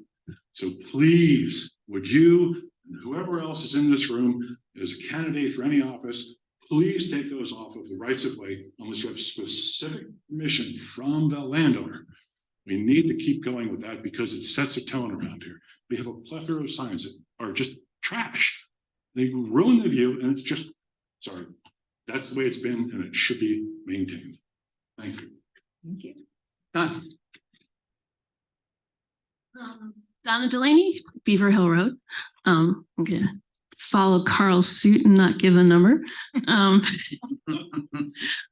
I want to thank you guys so much. I have done a lot of civic work here and met a whole lot of people, and all the people I meet say that their number one concern is road safety. And you guys listened, and the chief listened, and you're forming this committee and going above and beyond what you need to be doing. You're learning all these ways that have been studied by professionals on how to make our roads safer. And you're going to continue to learn. And on behalf of the hundreds of people that I have talked to who are very concerned about road safety, hey, thank you for listening and taking action. Thank you. Okay. Tommy? Go ahead, Dana. I just wanted to just clarify, I brought this topic up, I'm sorry, not because I am against having this committee. As far as I'm concerned, if there's public interest behind getting involved and it's beneficial, then it's wonderful. I'm all for it. I support it. I agree with Carl about, when people don't take the effort to do the minutes or put the agendas in on time, then maybe we need to look at those chair people and say, they shouldn't be in that position. But I am all for the committee if there's a benefit to it. I just wanted to verify that it wasn't creating some extra encumbrances, such as when, the litter lifters at one point were very concerned about, when they formalized, they were concerned about now having more time constraints to have to meet in boardrooms and such, and it just doesn't make sense for that type of committee. So, they want to go out and do things and pick up litter. They don't want to come in a boardroom and talk about where are we going to go next. So that makes sense, but I just wanted to make sure that for this committee, this type of organization made sense for them too. So just wanted to clarify. Thank you. Done. I just want to say, first of all, I'm going to agree with Mr. Brockowitz. We've got never-ending creep of government from Washington to here. It's like, no, you're not supposed to be all things to all people. You really aren't. Stick within the confines would be already too much as far as I'm concerned. And the other thing is, I'll just comment, I'm not interested in road safety here. I drive responsibly. I expect everybody else to act like an adult and do so also. I think we got way too much focus on that and way too little concern about things that affect a lot of the residents here, which is like, hey, I'd like to put some food on the table next week at my house. And that means I'm tired of being taxed to death. And that goes hand in hand with what Carl was talking about here with never-ending mission creep, as we used to say in the military. That's a military term, but fine. We just don't need all this overhead. It's insanity. We're a small little township and we have more overhead than it's unbelievable. Stop adding stuff. Take care of the business that needs to be taken care of. Focus on that. And we'll probably all be better off. Thanks. Ken. Ken Allen, Ivy Lane. I didn't want to get up tonight because I'm having a little trouble speaking tonight. But as someone who is currently a part of the Traffic Safety Committee, first and foremost, I find that there's really great excitement within the 6 current members who want to be a part of this. And there's a 7th as well. I won't mention his name now. At the upcoming meeting, he wants to sit in on the meeting. He wants to see what the committee is all about before he makes a decision. But with a 7th or even 5 or even 3, we would have an ad hoc committee. In the 3 times we've met so far, and I thank Chief for bringing us all together. We all have different issues. We all have different takes on road and traffic safety, but we discovered a couple of things. Chief had originally asked us to meet every 6 months. After doing so twice, after the 3rd time, we realized we have a lot to talk about. And we agreed at that point to meet every other month. So our next meeting is going to be on Thursday, November 9th. And what I suggest is if anyone has any issues with the committee, or if anyone has suggestions, or anyone wants to be part of it, join us, see what it's all about. There's a lot to talk about, but it's not going to be a bitch session. It's not going to be something that this road is bad and this speed limit's bad and this road is dangerous. A big part of this committee is what I understand it's going to be for educational purposes, including with kids.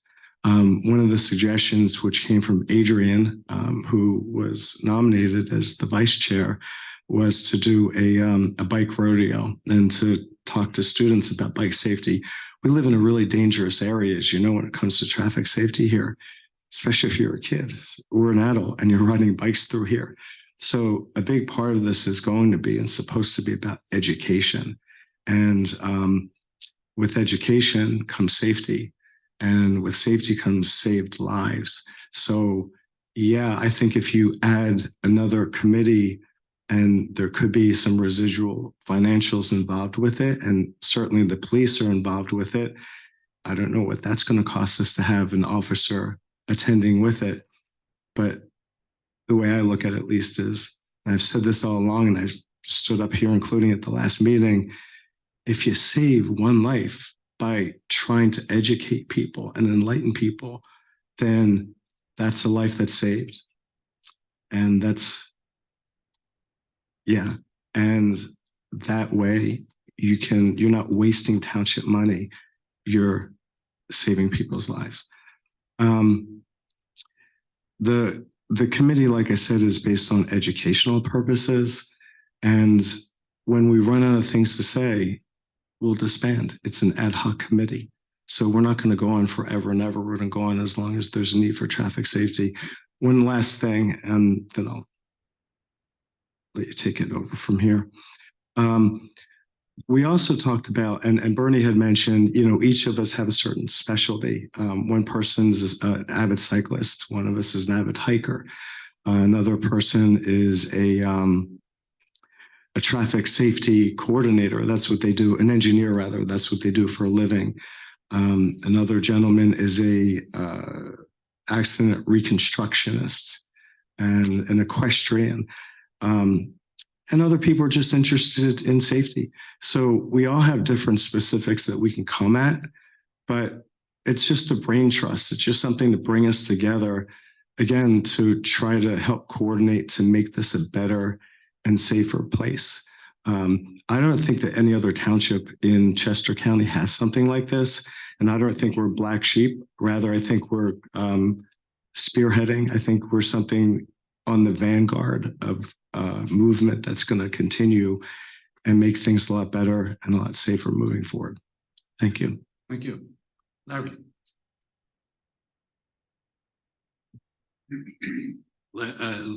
Larry Stone, 1645 Bertrand Road.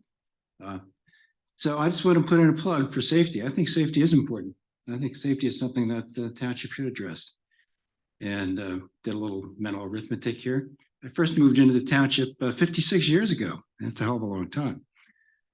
There weren't as many residents then. You could walk on the roads very comfortably. There was much less traffic, and it was just plain safer. Well, now we have many more residents, a lot more traffic, and I still walk the roads, but it's much scarier. And I think that, I'm not sure what form this committee ought to take. That not weighing in on that. But there are things we can look at to do to make the roads safer for pedestrians, horse riders, horseback riders, bicyclists, the works. There are traffic calming devices or methods that you can employ when you design the roads. So we got to think about those, because this is a gorgeous area here, and you do want to be able to walk around it safely or ride around it safely too. So the question is, how can we make the roads work for everybody, not just the cars, but everybody? So I think it's an important issue to address. Thank you. Thank you. Harris. Harris Egan, Kimberton Road. I felt compelled to speak as someone who has been appointed to an ad hoc committee. I'm on the litter lifter committee. And I want to dispel any talk that we are costing taxpayer money, when in reality, we are volunteers that are providing great value. I don't have the numbers in front of me, but Beth and Tosha, who leads the litter lifter committee, keeps a spreadsheet of all of the volunteers and all of the hours.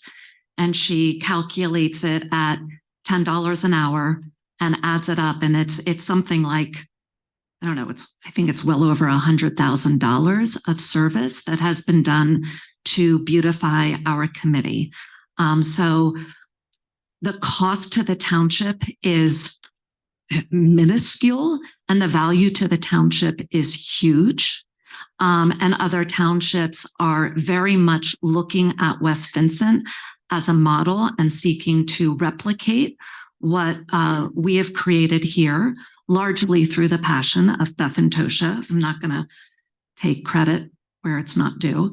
And it is important for liability reasons that we do have some township connection, which is why we can't just be a group out there. I mean, we need police protection. We need some, municipal, we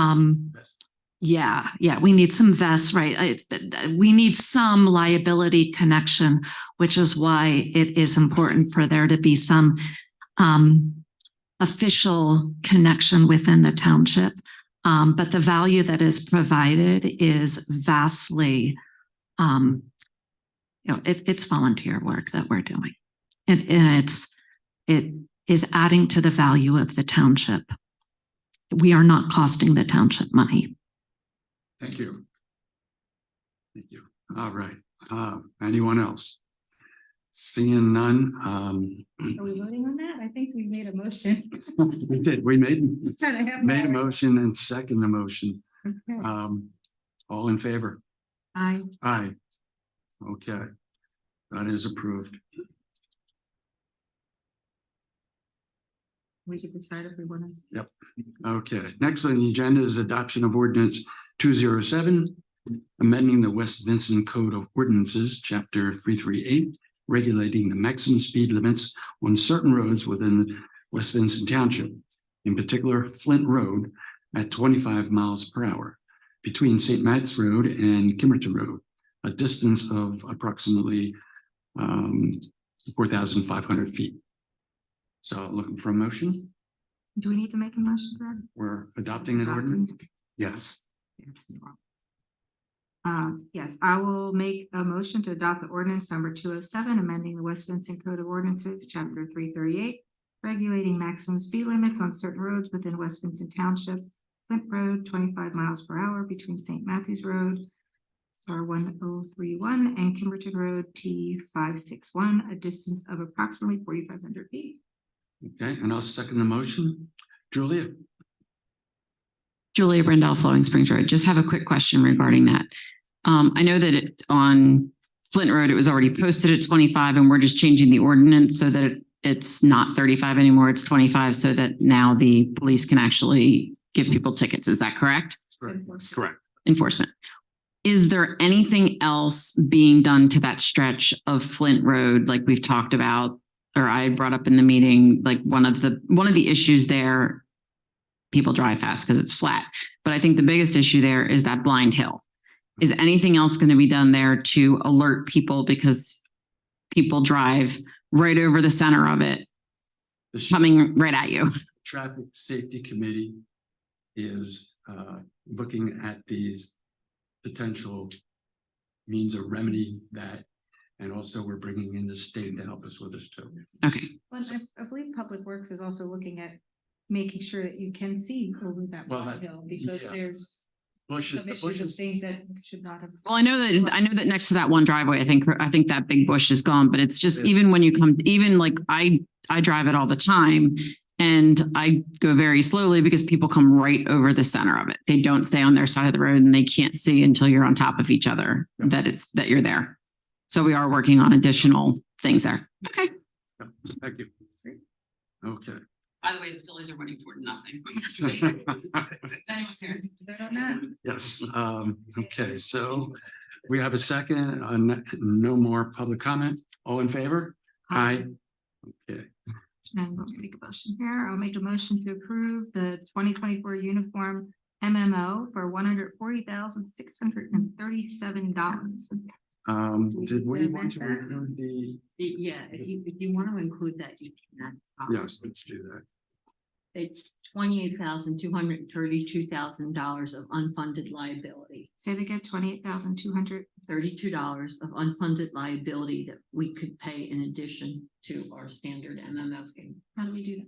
Well, you just retract the motion you just made. Can I Yes. just add that in now? Okay. Well, you would amend the motion. Plus. Okay, so I'm gonna amend the motion to include $28,232 of liability. Unfunded liability. Okay, I'll second the motion.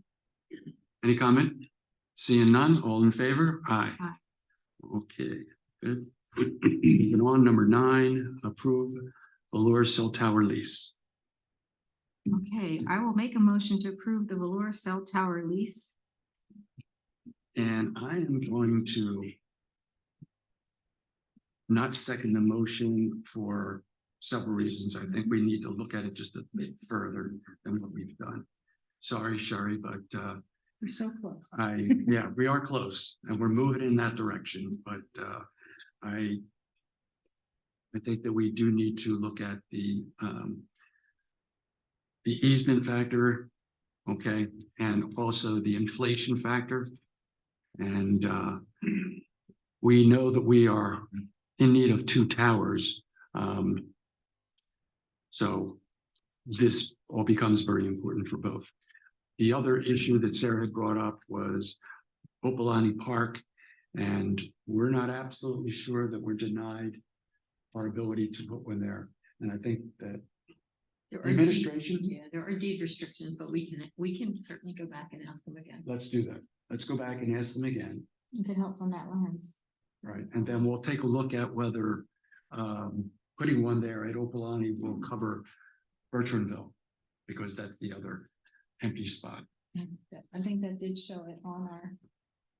Did show it? our map, it just Did showed what, it. did we cover See that it. area? Okay, okay, so there's, I'm sorry. And you're gonna post that now. Yeah, we'll do that. Kathy, did you get that about posting the map? Yeah. This one, I'll send it to you. we're talking about this one, I can send it to you. Yes, yeah, yeah. That's the original. First, you probably weren't here then. I wasn't here then. This Yeah. started long before I got here. Okay, so the motion fails due to lack of a second. Moving on, number 10, request by Honeybrook Properties LLC for a release of $81,798.80. Yeah. I'm gonna we saw that. Yeah. refer to council, go ahead. Mr. Chairman, we did receive a document from the member of Neighbor Properties, his name's Scott Brisbane. For release of financial security, the township has about $92,000 in financial security currently. The issue with that request was there's an approved land development plan. And Mr. Honeybrook has not complied with the approved land development plan. There's also an amended application that's currently before the township. So because of those issues, the MPC requires that the board actually make the decision to deny the request. So that's my recommendation, that you make that decision and then we'll communicate it to the Okay. applicant. So I'll entertain a motion to deny the request for the release of the $81,798.80 in financial security. And I will second that until we get word that they Okay. did what they needed to do. I was looking for the motion, so Oh, we just said the motion. Did I count? Okay, you're not allowed. All right, motion to deny the request by Honeybrook Properties for the release of $81,798.80 in financial security. and I'll second the motion. Any public comment? Seeing none, all in favor? Aye. Okay, now the fun part, public comments. Barry. Just a real quick one. It's been a month since the Cavalcante apprehension. Does anybody know how much that cost us in our police presence in Zero. volunteering? Zero. Oh, we didn't spend any money in going after that? Zero. Okay, so that was my question. So we got paid by the county? Yes. Outstanding. What was the amount? Do I you know? don't know. Okay, but we were compensated by the county for I that. don't think we're paid yet. Good. Well, We it's, we paid. we will be. We will be, it is coming. It Okay. is coming. We Okay. haven't gotten. But you don't know how much it was either then? Uh, It's just an approximate. It doesn't, I'm not talking about pennies, just whatever. I don't know because those records were kept by chief. Okay. But I could write you all then if I really wanted to. Okay, but as long as we're getting paid back on it, that was a big thing. Okay, thanks. Could we request that we have that for next meeting from Chief, that he can give us? Yeah. Part of the report? Good. That would be nice to have. the report. Sure. Okay, thank you. Larry. Okay, Bernie, it's Larry Stone again, 1645 Bertrand Road. So Bernie, you said that you're gonna take responsibility. I think your interim manager is overwhelmed. I think she's not able, it's not fair to ask her to do manager's job and the treasurer's job too.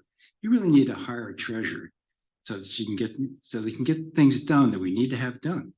I mean, that's important, you know, and Jackie, I just think is shouldn't be asked to do both jobs. It's not reasonable. That's why you have two positions. All right. So you said you would take responsibility. I think you ought to see that a new treasurer is hired. Okay.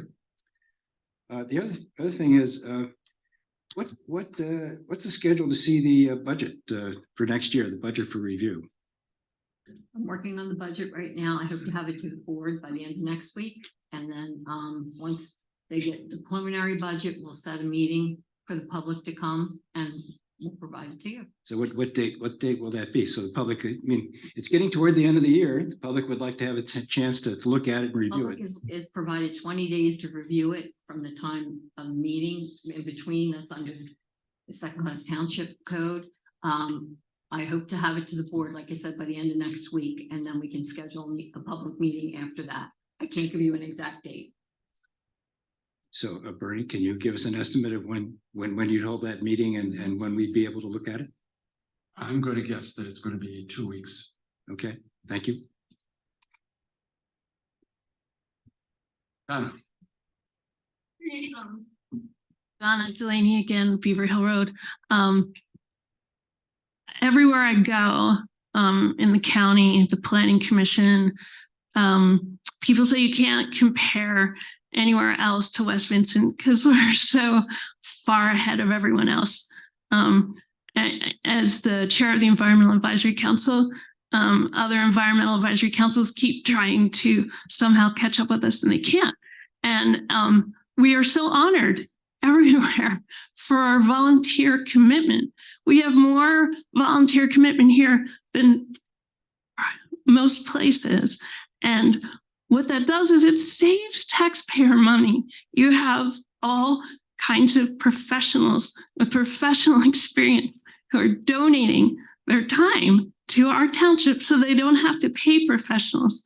I hope that you heard Ken speak about the people on the traffic safety committee, that there's 2 professionals that our township might have had to hire to get the information they have. And because of this incredible volunteerism that we should be celebrating and not criticizing, we're saving so much money and have such a higher quality of life. So I just couldn't let the meeting end without telling you we are honored everywhere. Everyone talks about how we excel. Anyway, that's all. Thank you.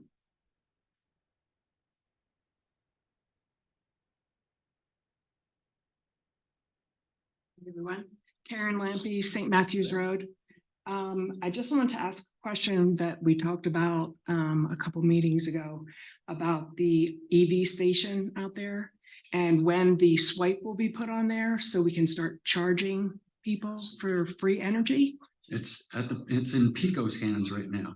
Okay. So just waiting for them to get back to us. Do you know when they're going to install that?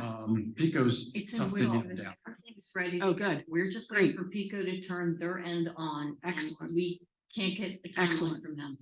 I know Dana felt strongly about it too. I mean, Yeah. that's great news. We've That's been great working news. On it very hard, but Pico and That's they're- great. They're moving them. They're Very good. working At through least, these. you know, we have something in sight. The other thing was the Fall Fest. I thought that was really good. A lot of work went into it, obviously. The K9 demonstration was goosebumps. I had tears in my eyes during that. And I just wish we had that in our county when Cavalcante was in our backyards, right? So we really need like that back for Chester County. What was the other thing? Oh, the native plants. You're great. Thank you very much. We're all planted and ready to go. Thank you. That's it. Thank you. Tommy. I'd like to ask a question about some of our safety stuff here. It's come to my attention just recently that there was some unsafe behavior. I'm not going to comment on how and why. Let's just say it was out there in the public view. And I'm wondering, maybe the lawyer can fill us in on this. Do we require our contracts when they're written to hire contractors? Do we require their people to be drug screened? I mean, that's a pretty standard provision in a contract, yeah, but I mean, it depends on what kind of contract you're talking about. I mean, if you've got I'm. If we kind of hire like them in just to do stuff shooting in the here void in here. West Vincent, are they drug screened? You mean when we go out to bid for projects? Yeah, We're not sure what you're referring. I'm talking about, we hire work out. We don't do all the work ourselves. Right? We hire Are you contractors. talking about Mark? We hire contractors, right? Okay. Are they in the contract required to drug screen their employees? I don't know what contract you're referring to. All of them. There's usually insurance requirements that require that are part and parcel to every agreement or a contractor that the township were to hire for public work. Usually or always? Yes. Okay, always. Are our people here, our employees here, drug screened? Yes, they are. 100%. They get picked randomly by the county every month. for drug Okay, so testing. there's probably a pre-employment and then there's a random. Hmm. Is there a, when you smash something up, whether it's a piece of equipment in the office or anywhere else, are we gonna take our drug test then? Are you referring to some incident that we don't know about? Okay, I'm I'm getting referring confused. to in general at this point in Okay. time. You see, every place I ever used to work, if you smash something up, whether it was the typewriter, I'm old, or the airplane, you went and took a drug test. I guess that started in the 70s for my industry, late 70s. To what point? To what point? Yeah, I mean. Well, is there? You know, there's some liabilities reason with you're this. Asking. There's liabilities. Everybody here with is this. just. Hmm? Everybody here is sitting like, what's the point you're I'm trying getting to to? think who smashed something Yeah, up. what Yes. is? I don't know what any is- issues. What's precipitated this line of questioning? What's precipitated is something was brought to my attention that there was something that didn't look safe going on. And the question was that was brought to me, Did you share that unsafe practice? did I share it? Yeah, that, What do you mean? so you found out information that there's an unsafe practice and you're Yeah. going to the drug test. Yeah, And I'm I'm asking you wondering, if you shared the. the information. question that was asked about- me, the question was asked me is, are those people high or what? So, Everybody makes those kind of statements. They're just, well, off the cuff. yeah, okay, whatever. Question I'm You know, asking then I you, guess did we you don't re- care about did you safety. I've report- listened did to a you whole report- bunch of safety did here you tonight. report Bernie, I'm the talking. safety? You wanna talk. I'll sit here and wait for your comments. Okay, I asked you a Or question. if I'm talking, earlier. I'm talking. I asked you a question earlier. Yeah, Was there a certain crash or something that occurred? there was something that was brought to my attention. That's all I will say about that, because I'm not here to personally start a witch hunt on any individuals. You know, that's not my point here. I guess. My it's point not- here is to look at liability of Okay. safety. Sorry, I'm just am I asking. talking or are you No, I'm talking? just asking our manager, like, what would she do? And if something occurred Well, if within something our happened office or with our and guys. There that was she's a concerned crash or about. something People- where the police had to be involved, and they would do an investigation, which may require breathalyzers or drug tests. If it was something that happened and police were called. If it's something that we put out to bid, like for the road project and the people who worked for, say, Nico, who was recently doing road paving, we don't have control over their employees. Yeah, but you write the contract, do you not? Well, we put it out to bid and then they bid Oh, on it. yeah, that's right. You put out a bid specification, Well, And they bid on it. He does the bids. whoever. We control that part of the equation, do we not? No. No? There's certain contract provisions that are standard provisions. Most, if not all, contractors that do public work for a township have very rigorous drug safety protocols in place. We don't administer those, No, you but don't. it seems like it goes Sure. beyond someone making a comment about some condition. I listened to a litany of comments about how our whole road system is highly dangerous. And we had to do so many things because of safety. That's great. I'm glad everybody's interested in safety. This seems to be something that was brought to my attention. I'm bringing it to yours and you're giving it to who cares? There's liability tied into this too. Just confused Hmm? by what you're trying to. I would say that if you have a specific comment, you should make a report to the township of any particular behavior that you've witnessed. I'm here to question our liability at this juncture. And you seem to be wholly disinterested in it. Seems, I'm not getting that. I don't know, reckless. I Not getting that at all? understand what you're saying. Well, then I guess we can just hire people willy-nilly with no background checks on them. No requirements in contract to have background checks on them as far as those things go. And when they do stuff, we'll just all deal with the lawsuit when it comes down there. I guess that works out for you, hey? Monetarily. I'm getting nervous because I don't like public speaking, but may I ask a question, please? Would you allow me? Yeah, stage it. You gotta come up there and be recognized. It's not my question, Flowing Springs Road. I'm very intrigued by your question. Yeah. And if I may, Please. correct me if I'm out of place. Is anyone high from this table? No? How do I know? Yeah, how do we know that? The other question, if I go home and have a nice party and smoke some weed, and tomorrow apply for being a secretary at the township, and I might get hired, would you know if you do a background check.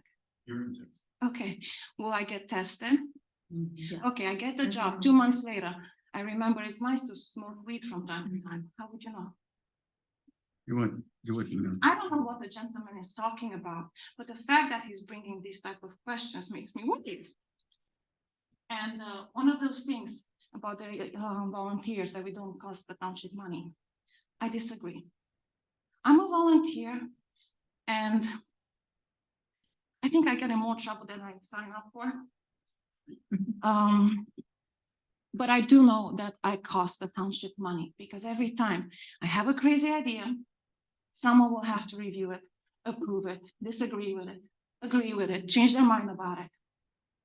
And people from the township administration get paid for that time. Yes, what I offer to the community might be a very good cost analysis, but people are getting paid for my crazy idea. Financial reports, what are the 3 R's? I'm sorry, what? What are the 3 R's for efficient financial reports? I don't know. Refer. Have you worked in finances before? I've worked in municipal government financing for over 20 years. Pleased to hear that. One of the R's is readability, which means when you have data, it's not enough to have it as a raw data. It needs to be transformed into information. I don't have a degree in finances, but I want to know what happens with money. And for me to understand what happens with money, someone who's an expert in numbers has to be able to put it in a format that is idiot-proof. And I'm not calling anyone an idiot, not myself. I've seen many people in this room who ask questions, meeting after meeting after meeting, will get you that information. And I'm intrigued because I like to learn. I've never participated in a township meeting that started with Mr. So-and-so, forgive me, I'm bad with names. Had this question, we have the answer for you. Thank you for your time.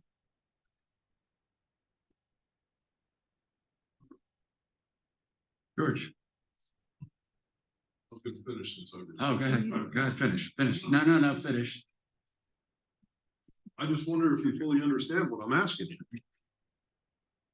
Is there some confusion about my concern here? It's never come up before. I've Okay, never heard. it's never come up before. Right, But so when we hire an outside. You think it's a contractor, valid concern? If we hire, what I'm understanding you're saying is if we hire an outside contractor, do we go and question this contractor about what they do in as far as drug testing for their employees? No, Is that you've correct? missed, you. Is that correct? You're close, but we're not quite there. Why is it not a requirement? We're the one who sets the contract. Why is it not just simply a requirement? Company XYZ want to bid on a contract here issued out by the Township of West Vincent. We require your employees to be drug tested. That's not hard. You could write that right in on, it's a blanket kind of thing, right? Am I confused? No, I don't think so. And I think it should be dealt with that way. I think it protects the township from a liability standpoint at the very least. And also, it also ensures that the people we're bringing in here meet a certain standard. Well, we have to put our projects out to bid. We don't get to pick who bids on our. I project. understand that, but you set the specification. Our engineers do that. Whoever, I don't care who writes the bloody thing. Okay. then You're that's missing. what I'm asking. That's good. And generally, to answer your question, I would say contracts have to have general provisions and special provisions. I believe they have safety provisions in there. To get any more detailed than that, you'd have to get into the wording of those contracts. So I think a contractor has to appoint. How hard is it to put one line in? We require this. I think they are in there. Yeah, I'm saying I believe they're in there. How about this? How about instead of I believe, how about like, here it is, this is what it is? Why don't we find that out? Is that hard? How hard is that? It's a specific thing. It should be easy to identify. In either it is or it isn't. It's a yes or no. They're there. They're there. Okay, so you can guarantee me that that verbiage, that coverage is in all of our contracts. There's safety provision coverage. Yeah, we're talking about contractors doing road work and. Talking about work for the employee, township. I'm talking about not just necessary, why you wanna castigate the poor road workers? They're not the only ones. I think everybody ought to be treated equally. Certain do we like individuals that do unequal treatment? construction work and operate machinery are required to be drug tested. We're talking about someone that's, I don't know what other types of contracts you're talking about. Because You're gonna hire an accountant. I don't have You're any gonna hire a specificity bookkeeper. concerning. You're gonna hire a treasurer. I'd like to know personally, and I think the rest of us are entitled to know, that they're not gonna come to work high. I would think if I came to work high or drunk, the staff would recognize that and bring it to the board's attention. Really? But they do random drug testing, as I said, so. Who does random drug The testing? county monthly will send in a name of somebody who has to do random drug testing. Our employees here. Our employees here. Yes. Good. And as it should be. But I'm saying if we hire out contract people, they should fall under that same type of scrutiny. That's all. It's not hard. You're referring, I'm totally distracted by the fact of, I'm trying to figure out what you heard and who we're talking about. Leave Are you that on the referring side. to That's that not, accounting? that's irrelevant to this conversation. Recently was- That's irrelevant. Road paving. You know, why don't we focus on what matters here? We missed. Well, maybe you should get around more. I don't know. I can't help you there with that. Personally, I think you all ought to be drug tested too, as a matter of fact. They work for us. I spent a career having to pee in a bottle. Well, no big deal. The requirement. Public trust. It's not that hard, unless you're gonna fail. I guess then it becomes a problem. Did you get in the bottle? Did you get in the bottle? It was difficult. To follow. Two things. One, so I know that, and Dana mentioned it tonight, for the meeting, Kathy usually pulls together all the information in a packet for you to give you to review. And I've asked this before, and I really hope we could move towards you posting that before the meeting so we can look through the stuff instead of just having piecemeal parts of it posted. Sometimes we post it, sometimes we don't. Come here and ask, we could save a lot of questions or ask a lot more educated questions if we had that information before the meeting. So are you looking for a yes again? Well, I would hope you would say, I think we should do that and then actually do it. Okay. We discussed it, and we're working on it, and the solution was brought to you earlier, and nothing has changed since then, so I would just. What do you mean by the solution was brought earlier? That we would for, The engineering bills and the legal. I know, but this is not for bills. I'm asking for, the reference material you have for the agenda items. Do you have a copy of the lease as part of your packet? For the cell phone tower, Yes. for example? Yeah. See, that's the kind of thing that if we, Yeah, you should see We- those. That's not on there? No. no, the only thing posted, and this is, I've been asking for like a year and a half. You collect all this information for the board. We're participants in the meeting too. You're going to discuss it. You have reference material, and then we see a one-line agenda item and come up here and say, what's this about? Okay, so anyway, just my suggestion how things could run smoother. And then I'll move on to the next comment question. So it's election time again. We got the memo building use on election day.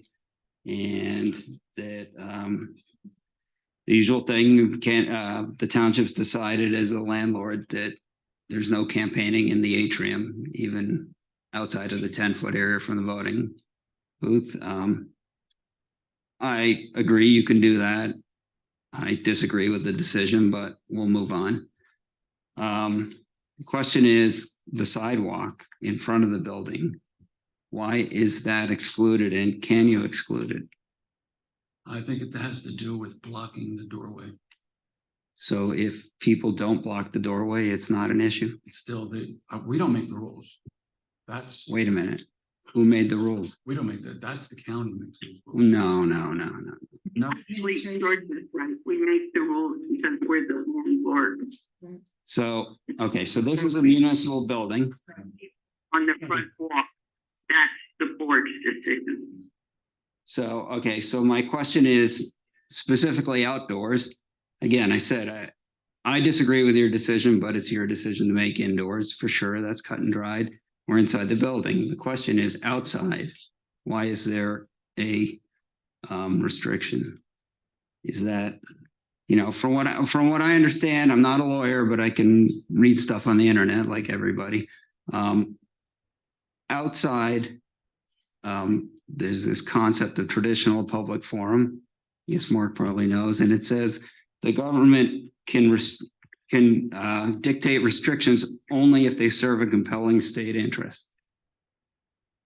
So my question is, at the top of the ramp, there's room for people to campaign that don't block, stay out of the way of the entrance, stay out of the way of the doors. And the question is there a compelling state interest to exclude us from that area? Well, I don't know the particulars of where the township said you can and cannot campaign, but I think it makes sense. I think there's a rational basis to allow for a clear access along I totally agree. walkway and of course the front doors. So I totally agree with that. For the township, if that's the decision that the township has made to allow for the campaigning at the end of the sidewalk rather than right at the door. So That's a decision the landlord gets to make. But this is outside of the doorway and this is off the walkway. There's enough room. We've done it before. There's enough room for two groups to be on both sides of the doorway and leave clear access for people to walk. So I guess my question is, why would we exclude that possibility? I Well, don't know there's several reasons. that came up. One is noise, so no business can be conducted in here. This is outside, Bernie. I understand. but And the it's still- township is it's closed still- on election day. George, I'm telling you, I've heard this from more than one employee, that even with people on the outside, it just kind of reverberates But through. if it's closed on that, day, why are we having the same, That's- and it's winter time? The primary is open. So you're gonna have Wait, different, sorry. are you gonna have different rules for the primary and the general? Maybe. Did we vote on this for No, the No, whole no, it's year, or is it time, like, how does this it work? was never voted on. It was passed as memos to us. Well, maybe we should be putting it to a vote. Well, I think the township, as the landlord, has the discretion to provide for the safety of the people that are here and designate areas where campaigning can take place on election day. So So, So you say That's the decision. Administration That's correct. Yeah. So where, weighs the board. Well, no, I think the board could provide input, but Okay, okay, then my input is in November and the building is closed. I don't see why you shouldn't be able to congregate in here where it's warm, safe and dry and. In the a certain lobby. Distance, a certain distance. So the from. election code requires you to be 10 feet from the door. Sure. And don't let them pass there. Don't let them use the coffee maker. Don't let them go past there. They have a restriction to be in that lobby area. And that's it. Blade house at table when the chair got broken. Well, let's forget about it. Why don't we just move the furniture and they bring their own furniture? It's not that hard. We always do bring our own furniture. If you want help moving furniture out of there, we could do that But too. can you agree to that? To not go beyond the lobby? And not We never do. not go into the kitchen area or We whatever? never, we can't get in there anyway. It's locked. The only thing we use the restrooms. We thought we were allowed to. You can use it.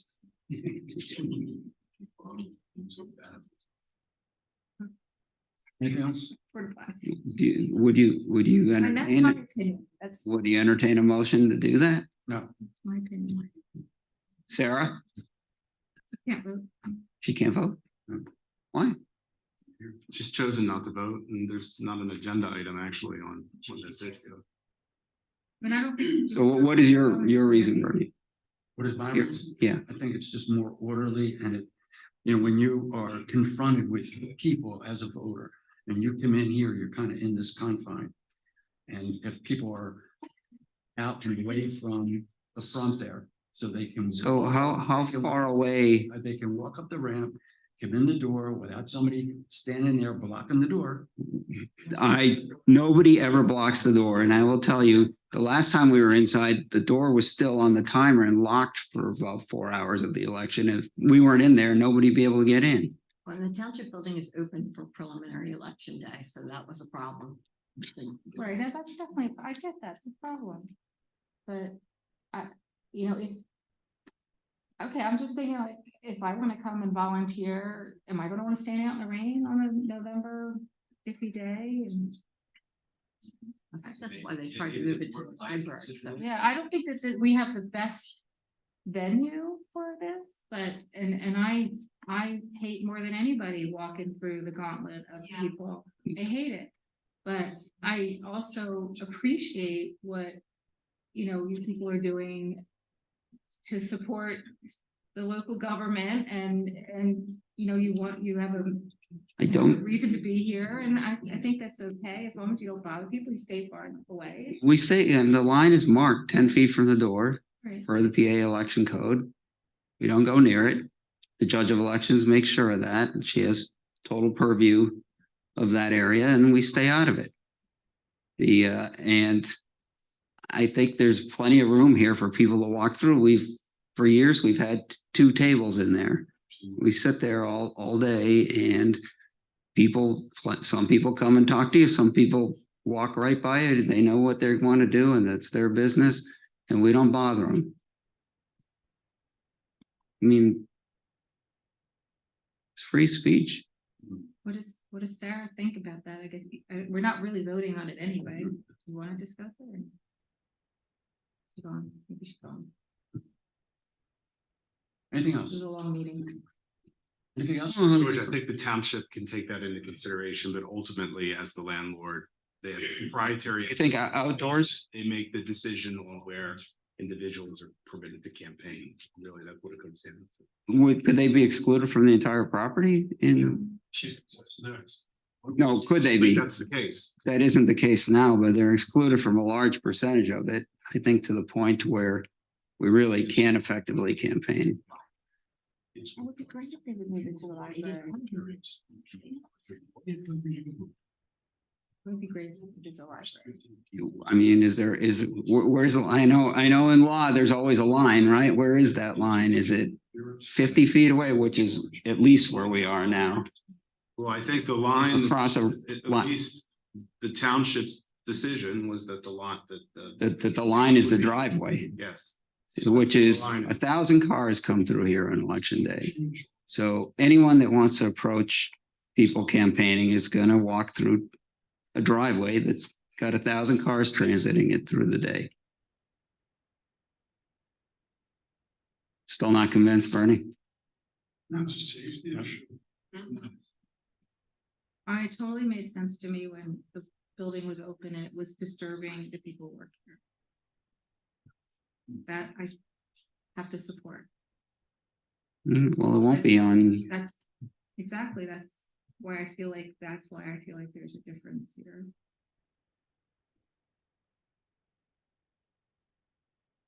okay, I disagree. I think I made my point and I'm not really sure that you made yours, but thank you.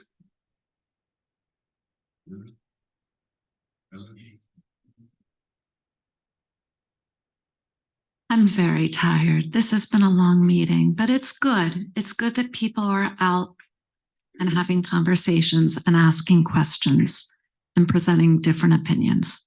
That is democracy, and it's messy and it's beautiful. And I'm sorry if I'm rambling. I'm tired. I get up extremely early for my job. I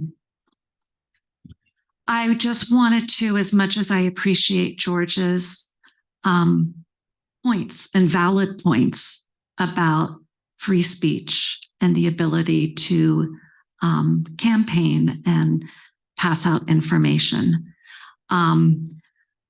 I do know that there are a lot of concerns in the township from voters who feel uncomfortable walking up that.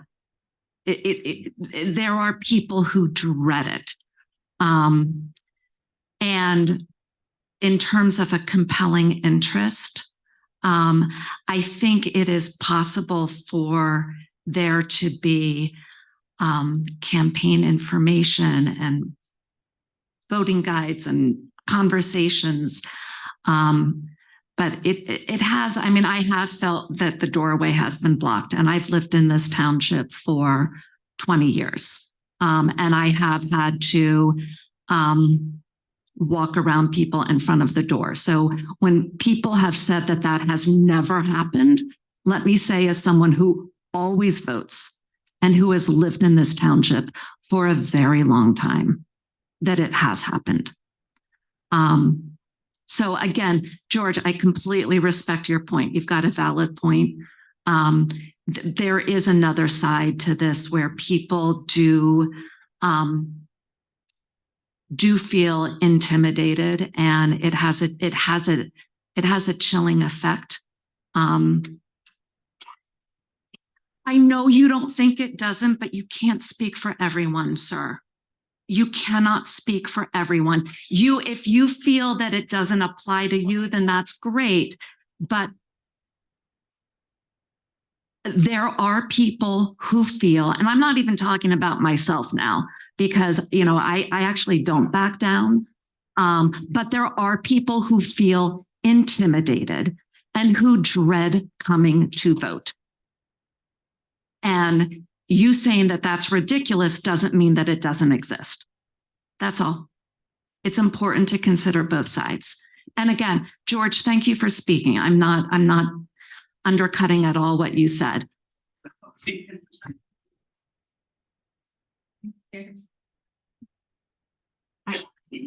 I always pretend I'm on the phone or call somebody. Since I've been here, and that's 23 years now. And I find it absolutely appalling at a level that none of you will probably ever understand, because you've never walked in my shoes. Having spent a lot of time in communist countries, having to live and work, having to be restricted of where you can go, what you can say, what you can do, how you can campaign, excuse me, I let you speak, how you can campaign. These laws are set forth at the federal level, not the landlord level. Not, sir, not.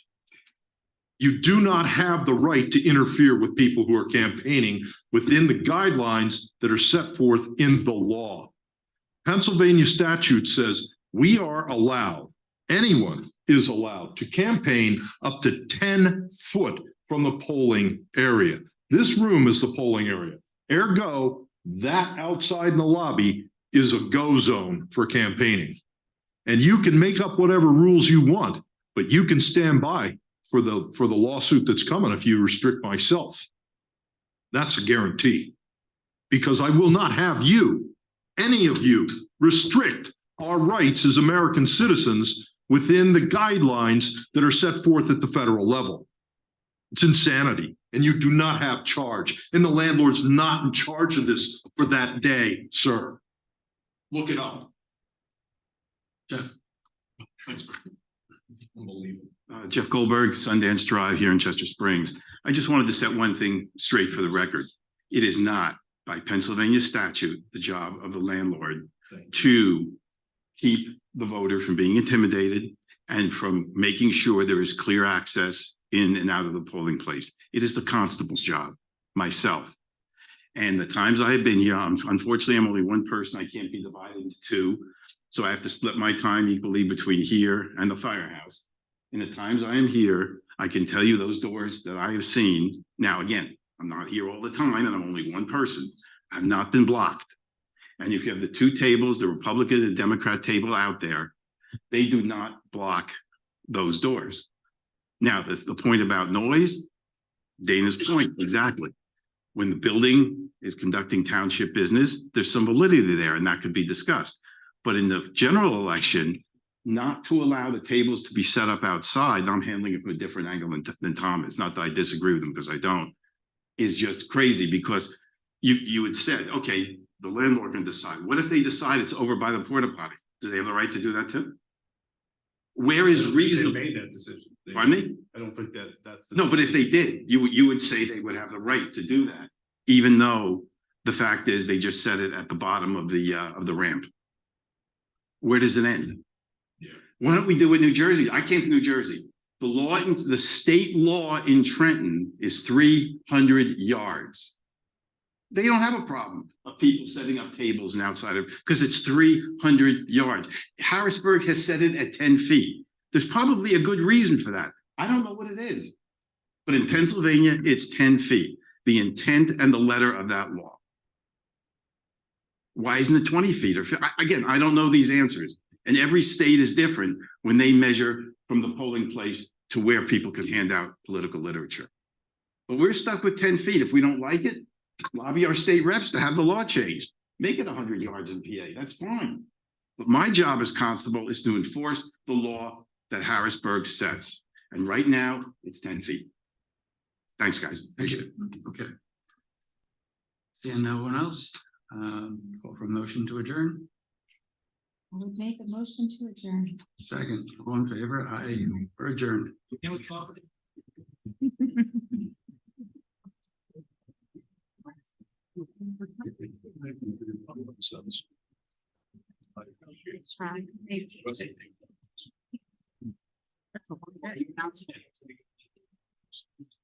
Oh, no. Yeah, there's a couple more checks in Bernie. I've been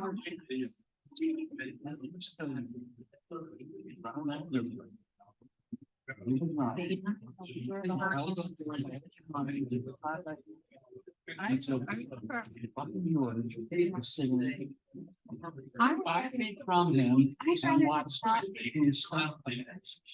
rather than outside. Just have them talk to me. That's it. Don't take your. Let them go to the journal.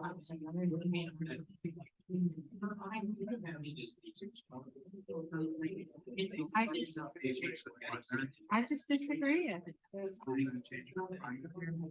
They like a man. Yeah, because they were okay. That, I didn't really agree with it, but it made sense to me. But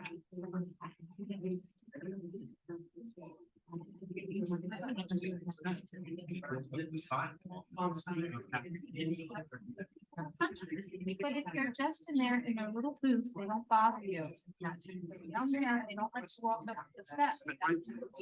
Because they have nowhere to go. That's so much the importance of. Oh, that's mine. It's my going crazy. And I heard things like they broke they wrote first off, that table is wrong here. That's your. Thank Maybe go off of it.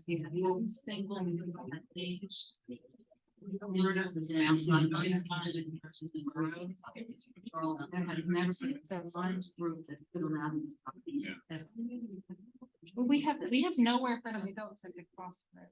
And I tell you, I mean, I'm not talking to anyone. I even get on the phone and I made, I don't know who has a made up their mind when we sell for the poll. To be honest, you know. But there's not, there's nowhere for them to stand. They should move to the library. It's what they should move. To the library. Well, why don't they do it? The library will sell them. They know it will. The library, I mean, something, yeah. We try to have to make.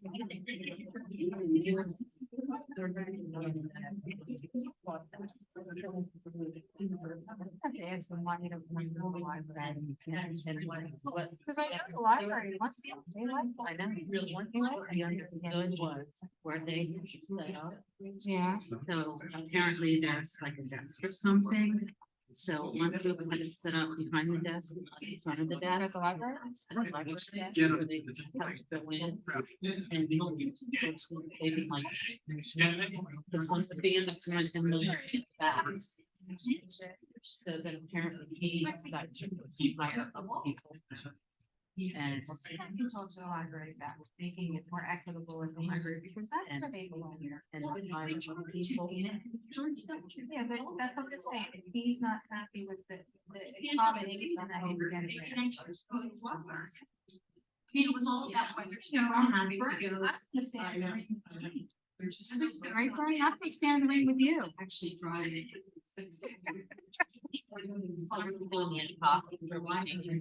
We did the animals. We didn't do the velour. On the floor, that's it. That's what I'm gonna do. That was supposed to be an easy meeting. It was impossible. All right. I never got to see